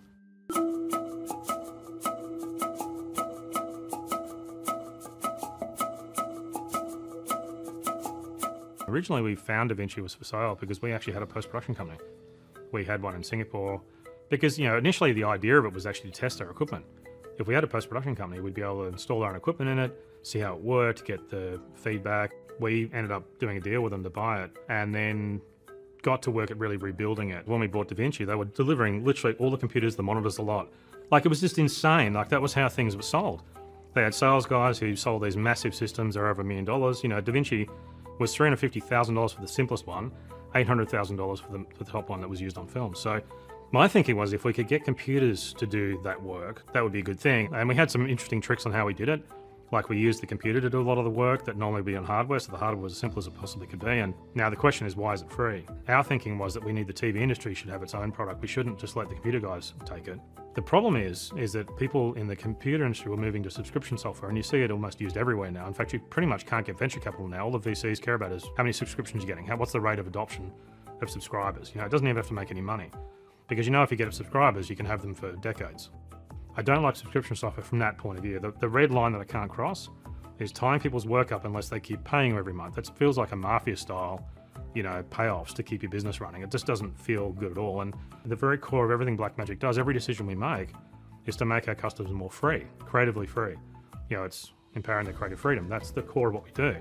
So you don't empower their creative freedom if you lock their work up in a tool. I thought if we made it for free and everyone could just download it and use it, it would create a large market. Then some of that proportion of those customers will then buy it when they start to make money. So our job is to trick our customers into being financially successful. But where we actually make money is we sell control panels, like big color correction panels and capture cards and a whole bunch of different products that that work with DaVinci, editor keyboards and things like that. If you get good enough, you start sort of wanting some of those things, and then as you start to succeed, move up the scale, and then we start to get some payback. It's a long-term investment, but it's not a mafia-style shakedown of $20 a month or $30 or whatever these things cost. Just because it's not popular and everyone doesn't do it, doesn't mean to say it's not the right business model.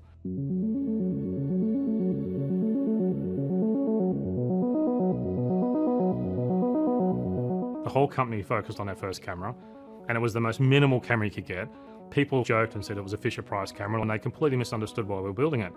We had Da Vinci, and then the problem is all the cameras just shot video, and they clipped the whites and they clipped the blacks, and there was no range, and there was nothing to color grade. But if you can't shoot in digital film because the cameras cost 100 grand or 80 grand or whatever, then you've got no hope of bringing more colors in. Even if the software doesn't cost anything, you still can't really do it because they just can't succeed. So we did all the things that kind of mattered, but it was just the most pared down camera you could possibly get. But that was the point. The people that understood it, they saw what it was. So while everyone joked and laughed at it, the reality is the people that understood and the ones that had the most desperate need realized what it was and then bought it. So it sold quite well because we were delivering a solution to something that didn't exist. We've never had venture capital because nobody would fund this. I mean, no one funds a change in the industry. They fund something that's predictable because who would give this guy? He's got no experience, no skill, no education in business, no understanding of anything, and he's trying to make a product that no one's asking for it. So we could never get any money from anywhere, so we just had to self-fund it, which meant you did whatever it took to get a product to market. So one of the advantages I think that entrepreneurs don't understand their strength is if you come from a poor background, or even an industry outside the industry you're trying to fix, you don't know anything, right? I have no idea what I was doing. Because if you know what you're doing, then you're not baking anything that's pushing yourself. So it means you can kind of move in unique and new ways and find information and really look around to see what kind of, like, what is black magic culture? It's whatever we made it to be to succeed. It wasn't planned, it wasn't defined by anyone, it was just what we ended up creating to do what we do, and it's still changing. Hey everybody, I'm here with Jeff Rader, the co-founder and co-CEO of Harry's. Jeff, thanks for joining us. Steve, thanks for having me. Let's take it all the way back home. Where'd you grow up and kind of what were you into as a kid? I grew up outside of Boston. Gosh, as a kid, I was into sports. I like to learn. Actually, like I really was like interested in just like learning about new things in the world. I like spending time with other people. I'm like a really deeply extroverted person. I think I found that out about myself earlier on. And so if I was like doing something new, maybe it was a little active and I was with a bunch of people, I was generally pretty happy. In high school, do you have any idea of like what you wanted to be when you grew up, whether it was a job or an industry or just? Yeah. I did not want to be an entrepreneur. So my mom started a company and was an entrepreneur, single mom. And I like watched her go through just what it's like to build a business and run a business. I was like, I'm never doing that. That seems so hard. Like, who would want to do that as their job? What did she do? What would she do? What was the she business? ran a loyalty marketing business. So, you know, like the loyalty cards you used to get at the supermarket, you know, like you'd like, or you still get at the supermarket or at CVS or at, you know, Target or whatever. Like, yeah, so she would make those cards. And then her company would like help to build all the loyalty programs. Like, you know, if Steve bought a Twinkie, then he should also get, you know, a Hostess cupcake or something. That's my kind of company. I know, there. Exactly. So yeah, so that was her company. And I literally watched her have to build the company and see the highs and the lows. I was like, this just seems hard. So I didn't know what I wanted to do, but I knew I should be like a normal job, like a stable job. Yeah, you're like, I won't be an entrepreneur and I won't be into consumer facing retail. Right. And that's exactly what you were. Yeah, exactly. How'd that happen? Take me on that one. I worked at Bain & Company, which is an amazing place, and then at a private equity fund called Charles Bank, which is an amazing place. And then I went to business school, and I was sitting around after class one day, and one of my friends said, what do you think of the idea of selling glasses online? And at the time I had a $500 pair of glasses. My prescription had changed multiple times, but I hadn't changed my glasses because I was a student, and it was really expensive. And I was like, I would love a pair of new glasses that I really liked, that were affordable, from a brand that I like believed in. And one of my other friends, you know, had worked in the eyewear industry and said, we could make those, like, it's possible. And I couldn't sleep that night. I emailed those guys I was talking to at like 1 a.m. and said, you know, we should do this. And that became Warby Parker. Early on, you were at Warby Parker, but then you left, correct? Yes. Tell me about that. I didn't really have time to be introspective, you know, to like think about what it was like all happening so fast. I always was going to go back and work in investing. And so I did that after school, but I stayed really closely involved at Warby Parker. I'm still on the board at Warby Parker. And, you know, early on, after I graduated, I spent a lot of time at Warby Parker on nights and weekends. And I love my co-founders, and I was trying to, you know, do as much as I could to support them. And I think that experience, working in investing and, you know, doing entrepreneurship, I think finally convinced me that actually what I really did want to do was go start a company and do something that I thought had like a ton of meaning in the world. One of my close friends, whose name's Andy, had a really bad experience in a drugstore one day buying razor blades. He was overcharged for the blades, and the brands didn't connect with him, and he called me and he said, could you take what you learned at Warby Parker and do it better here?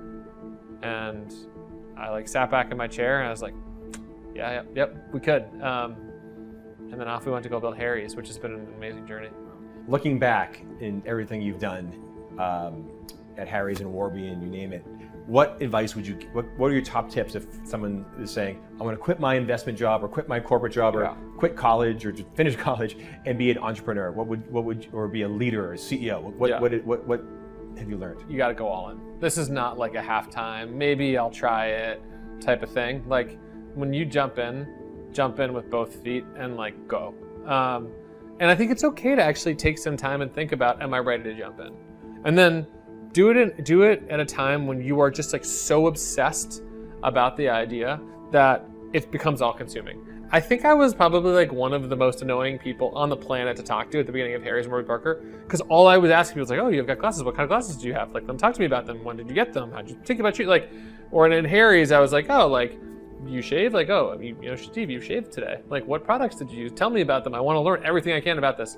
But like, I was so obsessed with the companies and those ideas that that's like all I wanted to think about or talk about. I would like leave social events and go work on like business plans. Like it was like that all consumed. I couldn't sleep at night. And so I think if that's the case and like you feel that obsessed and excited about it, then like it's gonna lead to you figuring out how to creatively problem solve across the 1,000 sets of problems that exist to find the right spot for your business. Blooming Tables is essentially a living furniture line. We've combined a terrarium with a table, allowing users to grow herbs, vegetables, microgreens, succulents, all into the glass of their table.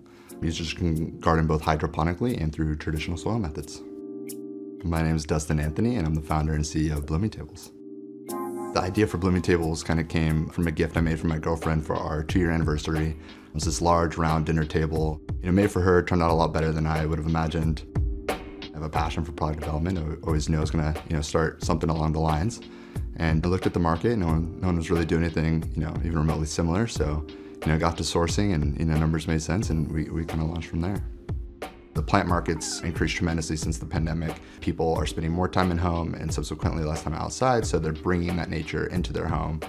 Plants are obviously very aesthetically pleasing, but they have a lot of fringe benefits on the side. They reduce stress, reduce anxiety, increase productivity. So you can almost imagine someone who has a Blooming Tables desk, for instance, and they're working from home in today's world, what that would do to their productivity and their mental health.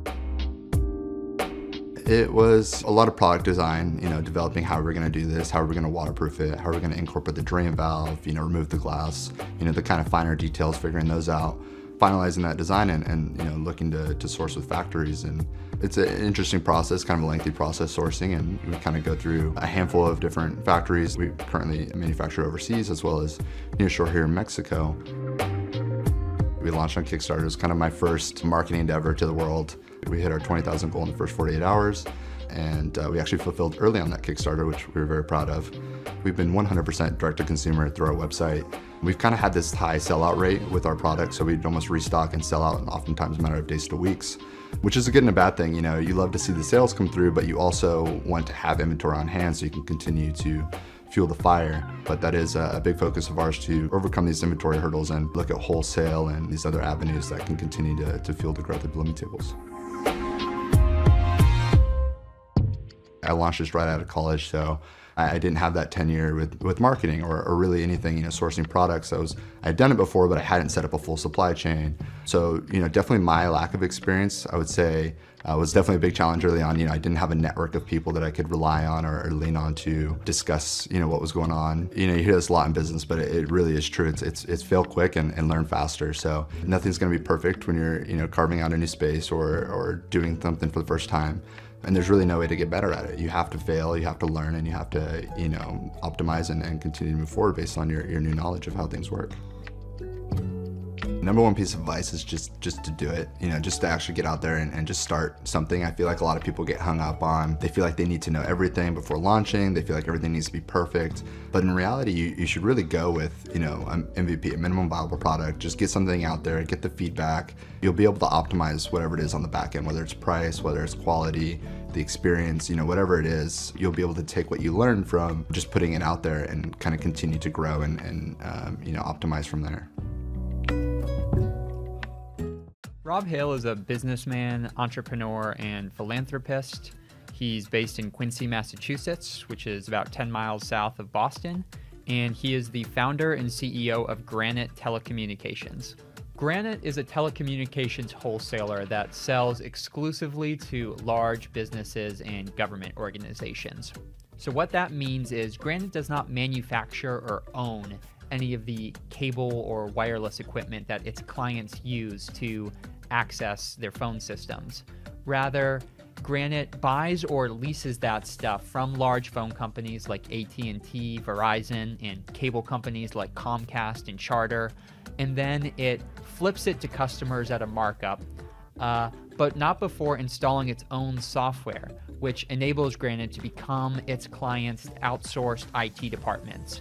So Granite customer service team oversees all the network operations for its clients' phone systems.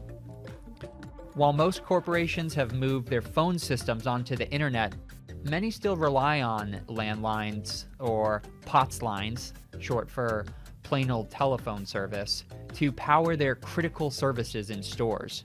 These are fire alarms, security systems, and elevator lines that need redundancy. What interested me about Hale's story is how somebody could build a 21st century fortune on the back of a 150-year-old technology. Granite pioneered the wholesaling business for analog phone lines. These are the twisted copper wires that have their origins in the 19th century when Alexander Graham Bell patented the telephone system. There's still a need to manage those POTS lines. And what Hale did was he innovated off of that legacy technology and found value in it where others did not. The lessons that I learned coming out of a private company that went public were understand your strengths and your weaknesses and control your own destiny. So Granite doesn't have any debt. We're 20 years old now. We're about at $1.8 billion in revenue. We don't have any debt. We don't have any outside investors. So we control our own financial destiny. Building a network is complex and expensive, especially 20 years ago. Because of technology, it's gotten dramatically less expensive. But building and running a network is a skill set that we needed to grow over time. And probably didn't have it at that time. What we've always had is a skill set for getting and keeping customers. We're great on the customer relationship side of this business. Hale founded a company called Network Plus in 1990 when he was 23 years old. He had had 2 telecom sales gigs and he saw an opening in the market, which was providing small business customers with long-distance telephone service. The first 8 or so years of this business were solid for Hale.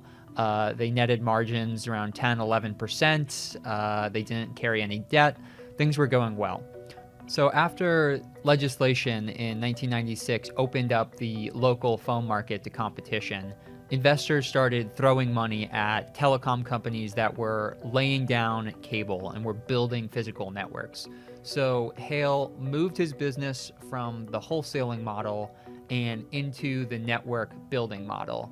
And so that required a lot of capital. So Network Plus took on over $200 million in debt. We went public in June of '99.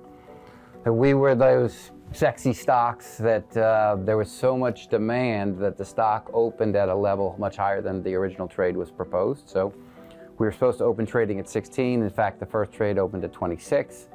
Over the next 9 months, the stock went all the way up to 63. I own 27 million shares, so I had $1.4 billion next to my name. But then after the dot-com crash, things all came crashing down. Network Plus hadn't had the time to actually build that network, so it was left hanging, essentially. And the company declared bankruptcy in February of 2002, sold its remaining assets for less than $16 million, just a few years after reaching a valuation of $3.4 billion by investors, and Hale was forced to lay off hundreds of employees. I had the local newspaper, when we were high on the hog, used to list me on the front page as the boy billionaire. And then when we were bankrupt, they used to list, or going into bankruptcy, they listed me as the busted boy billionaire. And those, those are things you never forget. I needed to reclaim my dignity. I needed it. Like I'm telling you, like I need oxygen, I needed that. So I was eager to rebuild quickly. And honestly, there was never a thought in my mind that we wouldn't. I knew February 4th of 2002, and in my soul, I worked as hard as I could to make sure that Network Plus survived as best possible and as many people as possible kept their jobs. But on February 5th of 2002, I was full steam ahead. We're going to start a new business, and we're going to win this time. I remember, like it was yesterday, we were closing the books on October of the second year, and the controller called me. It was like 7 o'clock at night, and I was walking across the street, and we had made about a $565,000 profit for that month, which was up a couple of hundred. And I remember thinking, like almost weeping, we made it. Like, this is gonna work. So Hale has personally given, along with his wife Karen, who's closely involved in their philanthropic decision-making, over $280 million to various hospitals, universities, schools, and smaller community-based organizations. This year, he and Karen are doing something different. They're giving $1 million per week to a new small community-based charity to help these groups set up endowments, which they can draw down upon for years to come. The idea is to help give these charities a more sustainable financial future. And part of Hale's story with philanthropy too is that Granite is one of the most philanthropic corporations in America. It's given $225 million to various charities over its 2-decade existence. And philanthropy is core to Hale's persona, but also to Granite's brand. It's helped make the company known locally as well as nationally for the good works that it does. Karen and I subscribe to the philosophy Maya Angelou articulated, to whom much is given, much is expected. We have had great fortune, and I'm certain none of that good fortune, none of those good tidings would have befallen us if it weren't for our community. So first of all, it seems very logical to me that the community gave us these opportunities. We should try to bring our rewards back to the community. Boston's renowned for a lot of things, but at front and center is education and healthcare. And so Karen and I feel like a gift to Boston healthcare is actually like a triple dip. It's a one gift affects 3 different constituents. First, if we give money to an institution like Dana-Farber or Children's Hospital or Brigham and Women's Hospital, which are all great institutions that we are honored to support, it's going to help our community because it makes that hospital in our community better. So the care they're going to provide to our community is lifted. But secondly, these are number 1, number 3, and number 9 ranked hospitals in the world at their skill sets. The medicine that's going to come, the research that's going to come from these institutions is going to change the world. And so the cure to cancer, in particular we focus on pancreatic cancer, I believe it's going to be found in Dana-Farber. And some of the medicines and the early indicating research that they're developing will affect the world. So it's a gift to impact the world. And then finally, we're Boston family. We want Boston to flourish. And what Boston is best at, among a few other things, is medicine. So if we can make our medical institutions even better, then Boston gets better. So when we give to healthcare in Boston, it feels like we're getting extra reward for each single gift. For me, it's always been about the music. I kind of leave all the business and the splits up to my manager, and I don't really even know how many % I have of this song. I don't really care about that stuff. At the end of the day, I just care about if it's a good song or not. And I've just always been in it for the music.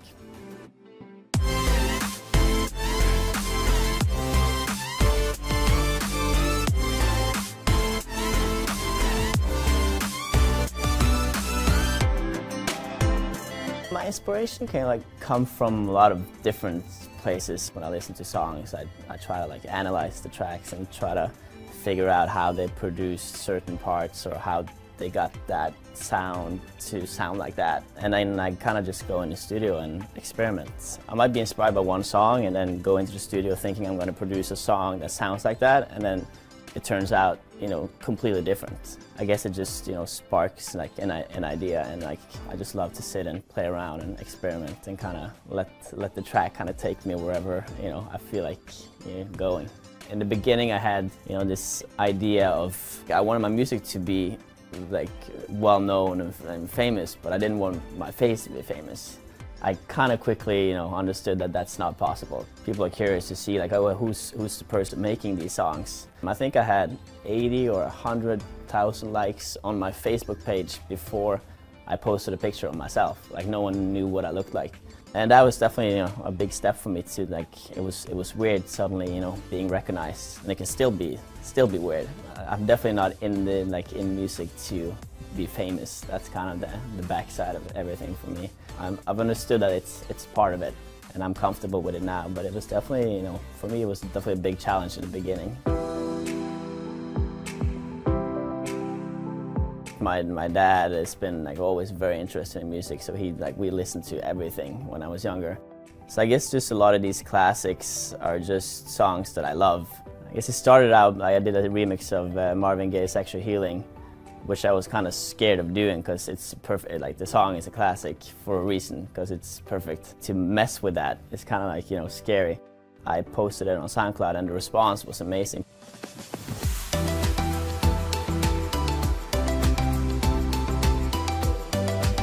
People like seem to really appreciate, you know, hearing classic songs in like a new format, a new version. I guess it's just songs that I like, and that I feel like maybe I can try to, you know, play around with it and try to give the song maybe a little bit of a new life, or maybe a little bit more energy, produce it more like it would have sounded if it was produced today. And when it comes to artists that I work with today for like original songs, I just look for, you know, talented people. And there's a lot of, you know, great songs that I get sent from different artists, and it might be a great song, but I might feel like it's not for me. But some demos I get sent, and I feel like I get really inspired by that song, and that's when I like decide to, you know, work on it. So I guess it's just in general, just look for talented people. Palm Tree Crew started out with just being a very simple idea. We had this necklace with a palm tree that we decided we wanted to give out to our friends. People seemed to really like the idea of that palm tree necklace, and everybody was asking, oh, can I have one? Can I have one? I guess after a while we decided, like, it seemed like the fans also wanted to be part of this. So we ended up, you know, making more palm tree necklaces so people could buy, and like people could feel like they were part of the crew. And then we created the company, and now we have the palm tree clothing. We invest in other, you know, startups. The whole idea was just this, you know, community of bringing people together. And now we have the Palm Tree Festival, where we, you know, obviously it's like a kind of meeting place for everybody that's in the Palm Tree Crew, or that's fans of the music or the lifestyle. And then we can also bring the products that we have invested in and sell it at this festival, so people can like really, you know, be part of this whole Palm Tree Crew lifestyle. Me and my manager were very inspired by Jimmy Buffett. We met Jimmy Buffett a couple years ago, and we started, became friends with him. There's a lot of similarities, I feel like, between my music and Jimmy Buffett's music. It's tropical, it's very like made for, you know, sunny days on the beach, and he's also, you know, a guy walking around with Hawaiian shirts and flip-flops and a margarita in his hand. And then we saw like what he did with Margaritaville, like how he kind of created something bigger for his fans. He has hotels, he has bars, he has like everything. We thought like this could be way bigger than just the music. It could be a place where fans of the music can meet other people that are also fans of the music and fans of this lifestyle. We kind of thought, why not try it? We've been thinking about doing the Palm Tree Festival for many years, and then we had the first one in Hamptons. It was like very like successful. Like people seemed to really love it, and then we we're back and had it for a second year in a row in Hamptons, and we did one in Croatia. And we're going to do a lot of those next year. We just feel like it's definitely the right move, and I feel like we can create something, you know, way bigger that can last longer than just the music. It can be something that can, you know, last for a long time. For my manager, it's always like, you know, always thinking he wants to have an airline, he wants to have hotels, he wants to have restaurants. And I think, like, we obviously want to make sure that everything we create is something we put, you know, our heart and soul into. We just don't want to like branch out and like do a lot of different stuff that we can't really, you know, make sure is like quality. I want to work with other brands that are doing cool stuff and have high quality projects. If I'm gonna sell anything to my fans, like, I want to make sure that this is stuff that I would want to wear. So when it comes to like clothing, we did, you know, with Puma and Puma Golf, we did a golf line. Like after like COVID, I had a lot of time, so I played golf all the time. And Puma is obviously, you know, like brand that has like great quality on all the products. But I guess in general, it's always been, you know, about the quality, and it's been like we want to create cool stuff for the fans and for the people that, you know, want to feel like they're part of the Palm crew. We were definitely looking at, you know, having a Palm restaurant or Palm bar.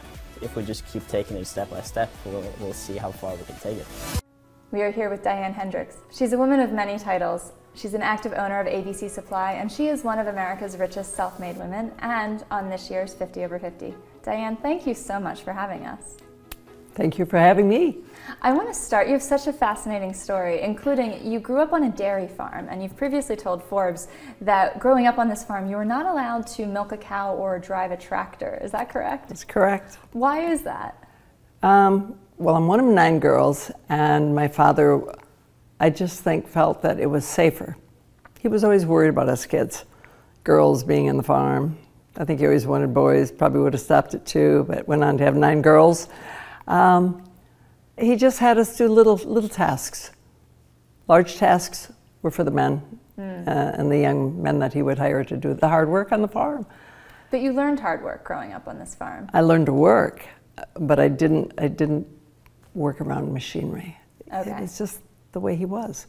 He was a man's man, and he didn't say that women belonged in the house, but he also didn't encourage getting into business like men. What do you think he would say of your business right now? My father actually was very proud of me. He passed about 20 years ago, but he knew of our successes, Ken's and mine, with ABC and other businesses, and he quietly was very proud, very proud. Now, you've also said that you had to grow up very quickly. What does that mean to you, and why do you say that? I got pregnant when I was just about 17 years old, and my parents encouraged me, basically told me, you need to marry the father of your son, my baby at the time. And I did, even though it was not it was puppy love and not love. He was a good man, and it only lasted for 3 years. And that's when I really started to look at a career, and a career I had always dreamt of having, which was being in business, since I wasn't allowed to be on the farm, but to be engaged in something that I wanted to. And I always pictured myself in a blue suit and having a nice car and being independent. So what was your first job? Oh my goodness, I had a few little jobs. I worked at Parker Penn a little bit for like 3 months. And then the real job that I really decided this is going to be my future is I started to get involved in real estate. And before I was 21 years old. And you could actually sit in a model home. You could sell real estate off from a set of prints. It wasn't really real estate because it wasn't really dirt. It was a spec on a piece of paper, so you're selling paper. So I got involved in that, and then eventually I got my real estate license. And I met Ken, and he bought a couple houses, 2 houses for $7,000. And I did the work and cleaned them and rented them, and that started a relationship of buying real estate in Beloit, Wisconsin. And that's how it all started. I was divorced and lived in a little apartment and sold real estate. I was a Playboy bunny, and I don't hide the fact it's a glorified waitress, and it helped me to be able to pursue my career, which was real estate. And I was over there for about a year, and you know, making enough money to raise a son. You got to do what you got to do. You do what you got to do. And I didn't ask my parents. My parents gave me $200 and I paid them back in 90 days. I'm independent, and I'm proud of what I work for and I earn. And I still have those same values. I pass it on to my children. They've all worked. My grandchildren, they know I'm not happy unless they got a job. I think there's no better feeling than earning.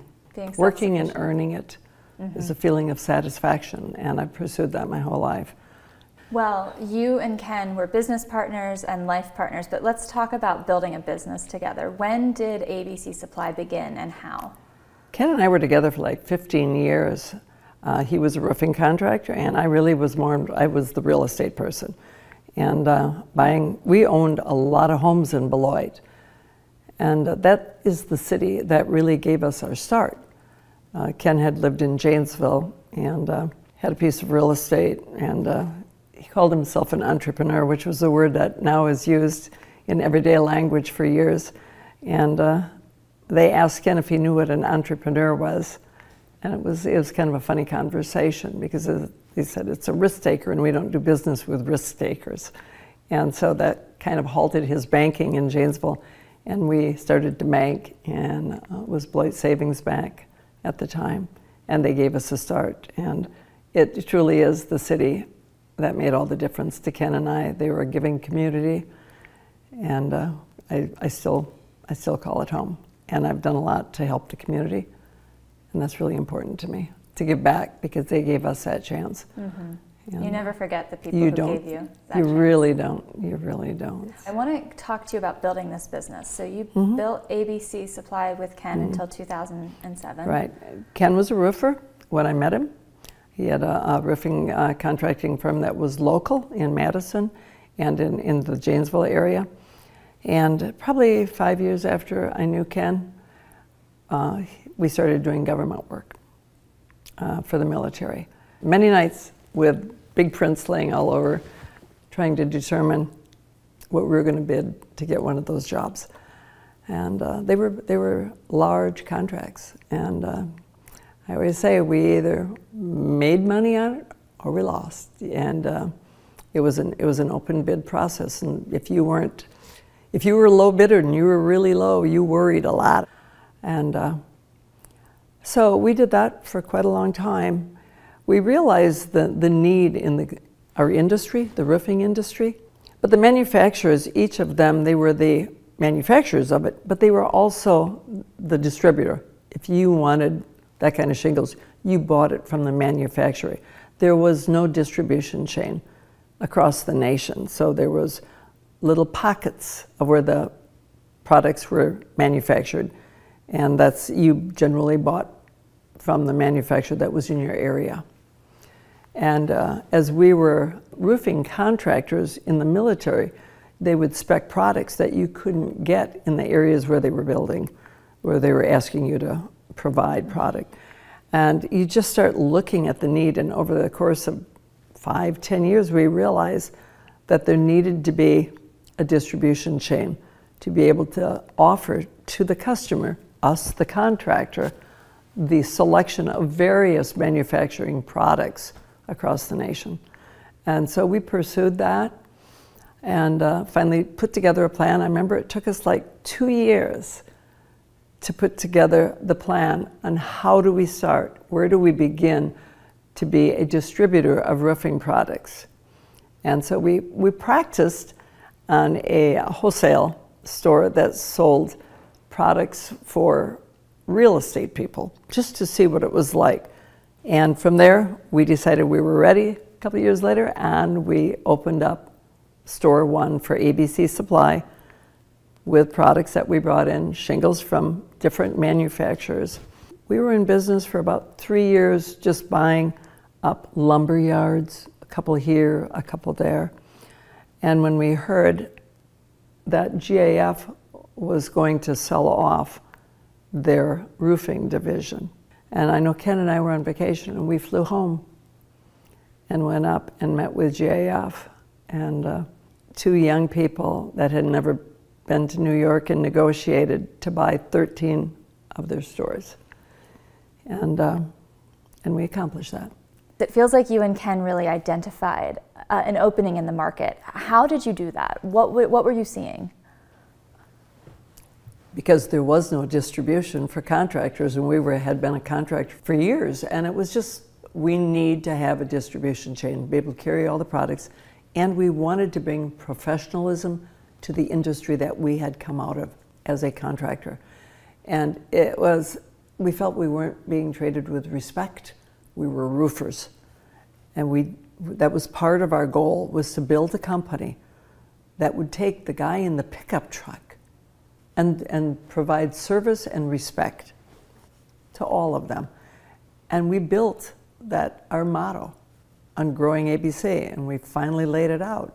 And that's when we started to buy, 2. We bought 2 the first. We built 1, and then we bought 2, and then we started to grow. But it was always to carry those products that would make it easy across the nation, but we would be giving that contractor the respect that he needed, and we were their bank. We would set up terms, which they'd never had before, so they could grow. So we did everything that we could to make the contractor have what we hadn't been provided for as contractors. So that was then, and then I know your business has grown quite a bit in the last 2 to 3 years. What's been the catalyst for that growth, do you think? We've done acquisitions. We continue to grow we do greenfields also, but we grow by acquisition. We've been the largest in the nation, and the company is 40 years old now. 41 years old is ABC. So it's always about, is there a need? Where do you put a store? It's always about the need and how you fill a need. And we have 17,000 people working for ABC now. And we give them opportunity to go up the ladder also. It's not just come here and this is what you're going to do. We've got management, sales. We built a great company with a lot of great people. The other companies, we have those same goals and opportunities.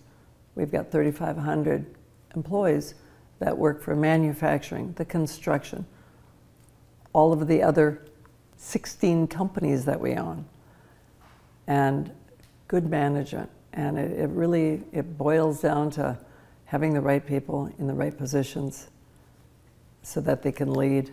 It's such an important part of running a company or multiple companies, is hiring the right people. And some people miss that. You've been smart with your acquisitions. I want to jump ahead. Go ahead. I think that was a savvy strategy you employed during the 2008 financial crisis. Obviously, not a good time for housing, the housing market, the market that depends on the goods that you sell. Can you talk about what you did then? Because you have referred to it as the biggest risk you've ever taken. Well, I lost my husband in 7. But you could feel that recession coming on. It was very scary, very, very scary. So it really became evident that we were in a recession in late of 2008, 2009. And we had about 250 locations at that time. But the recession was, we just buckled down, really buckled down. And did what you do in a recession, You cut back on this, cut back on that. But there was an acquisition that came available, and it was Bradco. And there was no way I could oversee that acquisition at that time. I had to take on a partner, an investment partner, and I had to give up 40-some% of my shares. And we've always owned everything. But this one was one that I knew the company. and it had to be done. And it really is painful to give up control and to bring in investment bankers. But we structured it that if I could give them the return, like they always want a return within 5 years, I would buy my shares back. Did you buy your shares back? Yes. We bought them back in 3.5 years. And I still get shivers right now because I felt I had risked the company that I wanted my children to run when we're not here. You know, it's not a company that's ever going to be for sale. It's a strong company. We changed the industry. The whole nation now has a distributor in between. You can buy any product any place in the nation. Manufacturers aren't running, you know, the regional distribution of materials. And it makes the choice and the contract, everything better. It really, really was an amazing thing that we did by starting out with 2 stores and 3 stores and distributing various manufactured products. It's what made ABC so powerful. But to make that acquisition at that time during a recession felt like I was risking it all. But I knew that it was a good company we were buying, and it's proven to be one of the best acquisitions we ever did. But you can't see into the future. You can't see that far into the future. So it was difficult, but great team. I have a great team. Had a great team then, and everybody believed that we could get it done. And you have to trust your experts within the companies that we have, and we did it. You take risks, but you take calculated risks. You know, I always say you don't take risks that you can't afford to lose yourself. You don't want to hurt somebody else in the risk taking that you take. And I've never let anybody down by that. My risk is going to hurt me, and I'll figure out how to. Don't take more risk than you can afford to pay back yourself. So if that was to fail, that's one of those scary situations, but we had built a strong enough company that I knew that we could, and we did. How many stores do you have today, or how big Almost is it? 900. And if you had to summarize what has made the company so successful, we've talked about acquisition and following your intuition. What do you think the secret to your success has been? Hiring great people, surrounding myself with people of good integrity, knowing the need of the different businesses, you know, that I've invested in. It's about the people. You know, we did it because we knew there was a need in the industry, but we also knew that we had to build the best company with the best people we could find, and we did. And we still have, we're the best company in America, I think, because of the people that make it up. People always make the difference. They make all the difference in the world. You and Ken seem to have a real, true partnership in every sense of the word. And I recognize that, but I'm also curious, because this business has so many elements to it, and you've also made investments in Beloit, what's your baby? What's Diane's best idea? Well, ABC will always be what we call our lead, and it's by far the biggest company. And but we were in construction, still have the same company. We started buying, real estate is my passion. Mm-hmm. We have development across the nation now.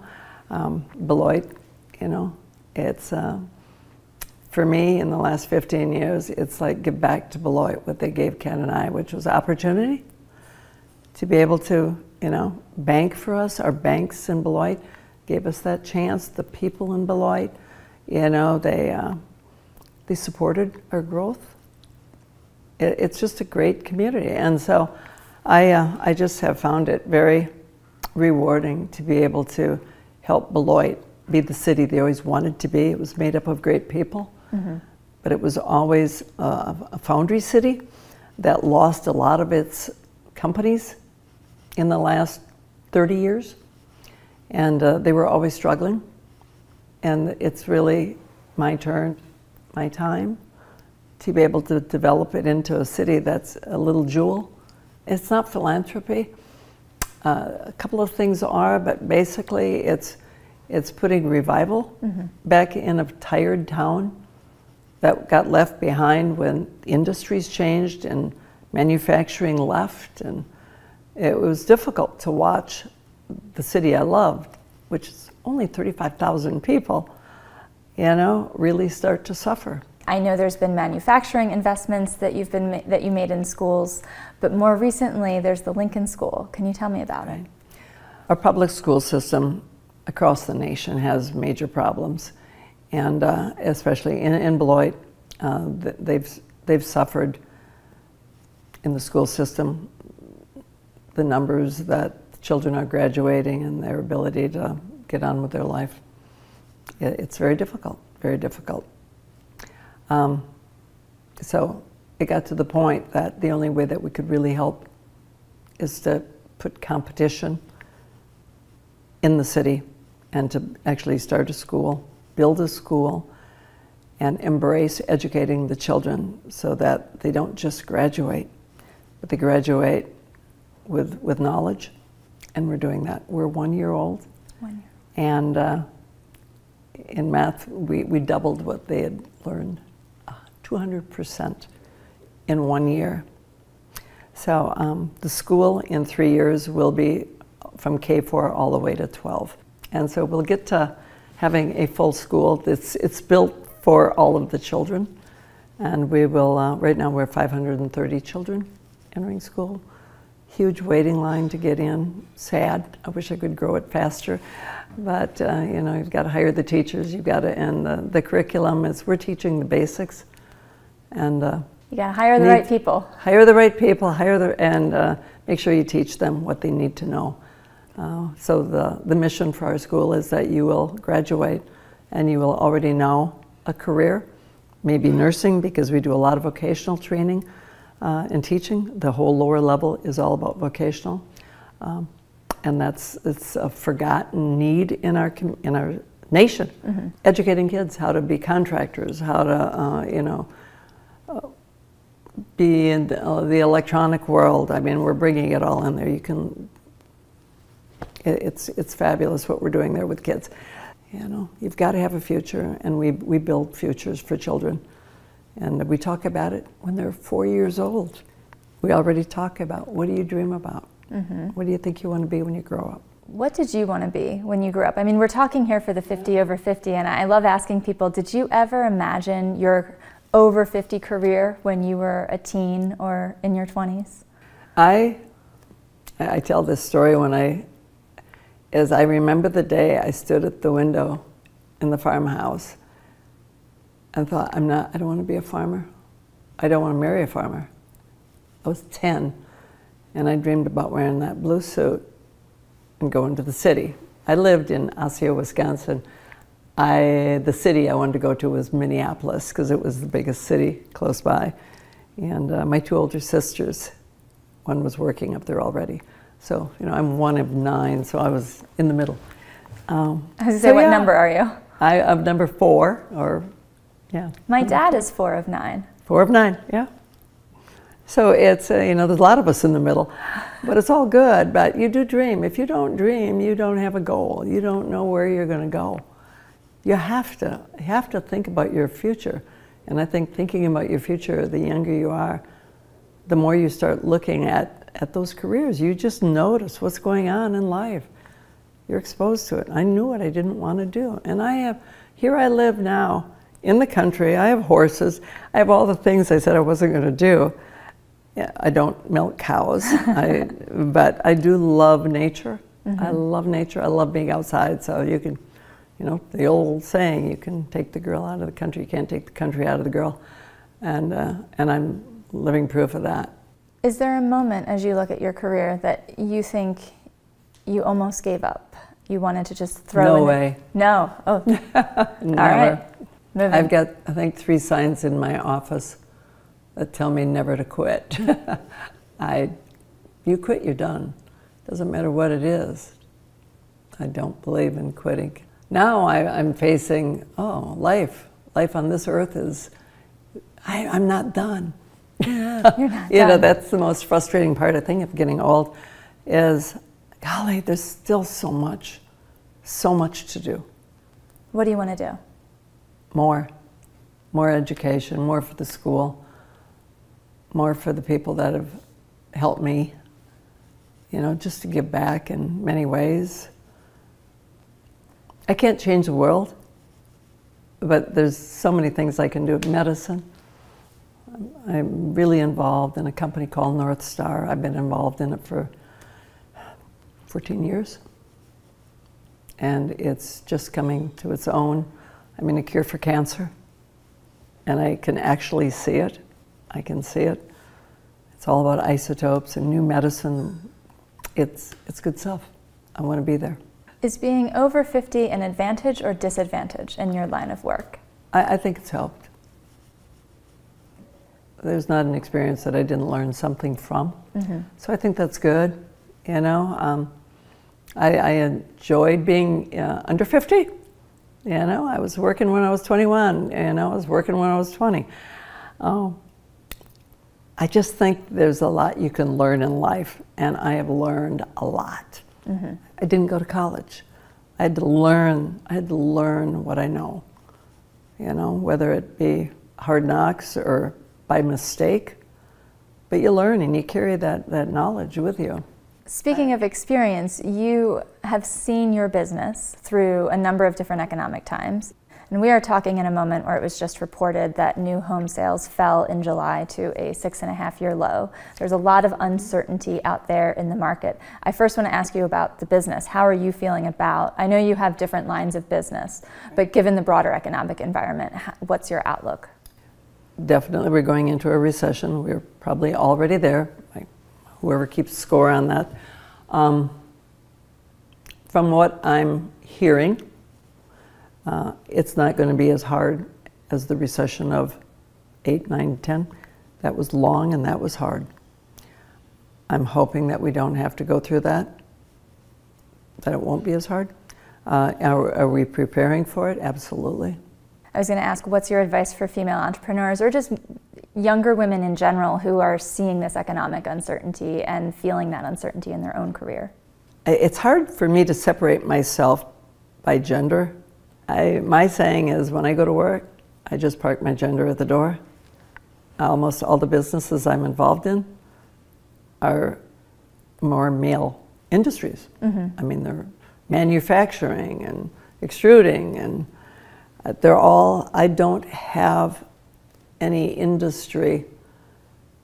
North Star has a lot of females. I mean, that's a high-tech industry, and there's no gender specific there. And the reason I qualify that is I can do any job I want, but don't expect me, I'm not strong. I'm different, you know, so I separate it by, you know, physical type. So, I mean, there's limitations. So we employ a lot of men in the industries that we have.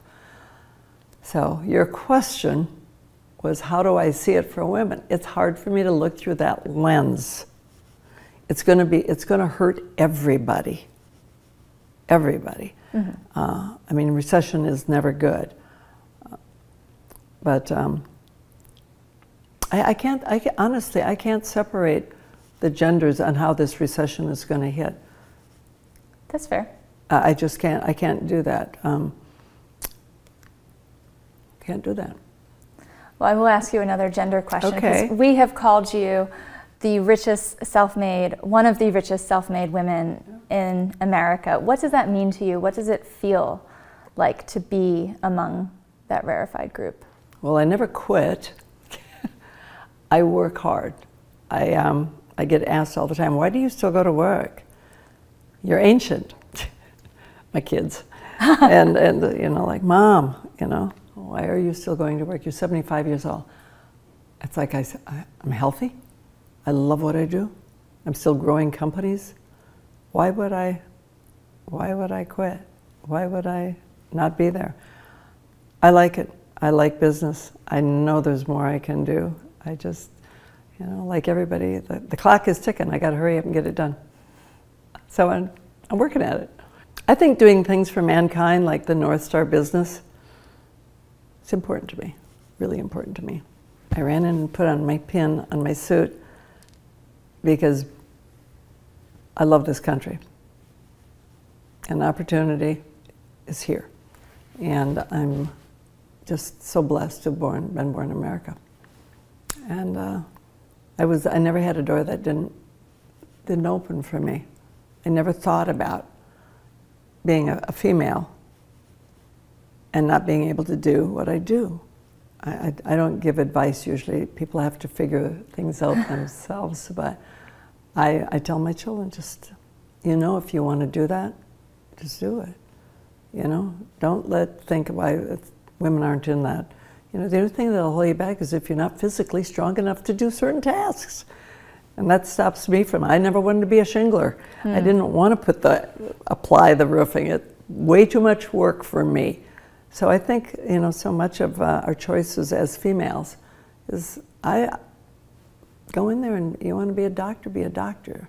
You know, you want to run North Star, our nuclear pharmacy company. This is just the intelligence and the ability and your drive as an individual to pursue your dreams. I learned industries that I never thought I would be involved in. I love construction. I love but I'm not a contractor. But do I want that company to survive? Do we have women that are actually, I've got women that enjoy being in the construction arena. That's fabulous. That's fabulous. You know, they can supervise a big job. They're doing great. So, I mean, I think the sky's the limit for women. This has been so insightful. Diane, thank you so much for joining us. Well, thank you for having me. Appreciate it.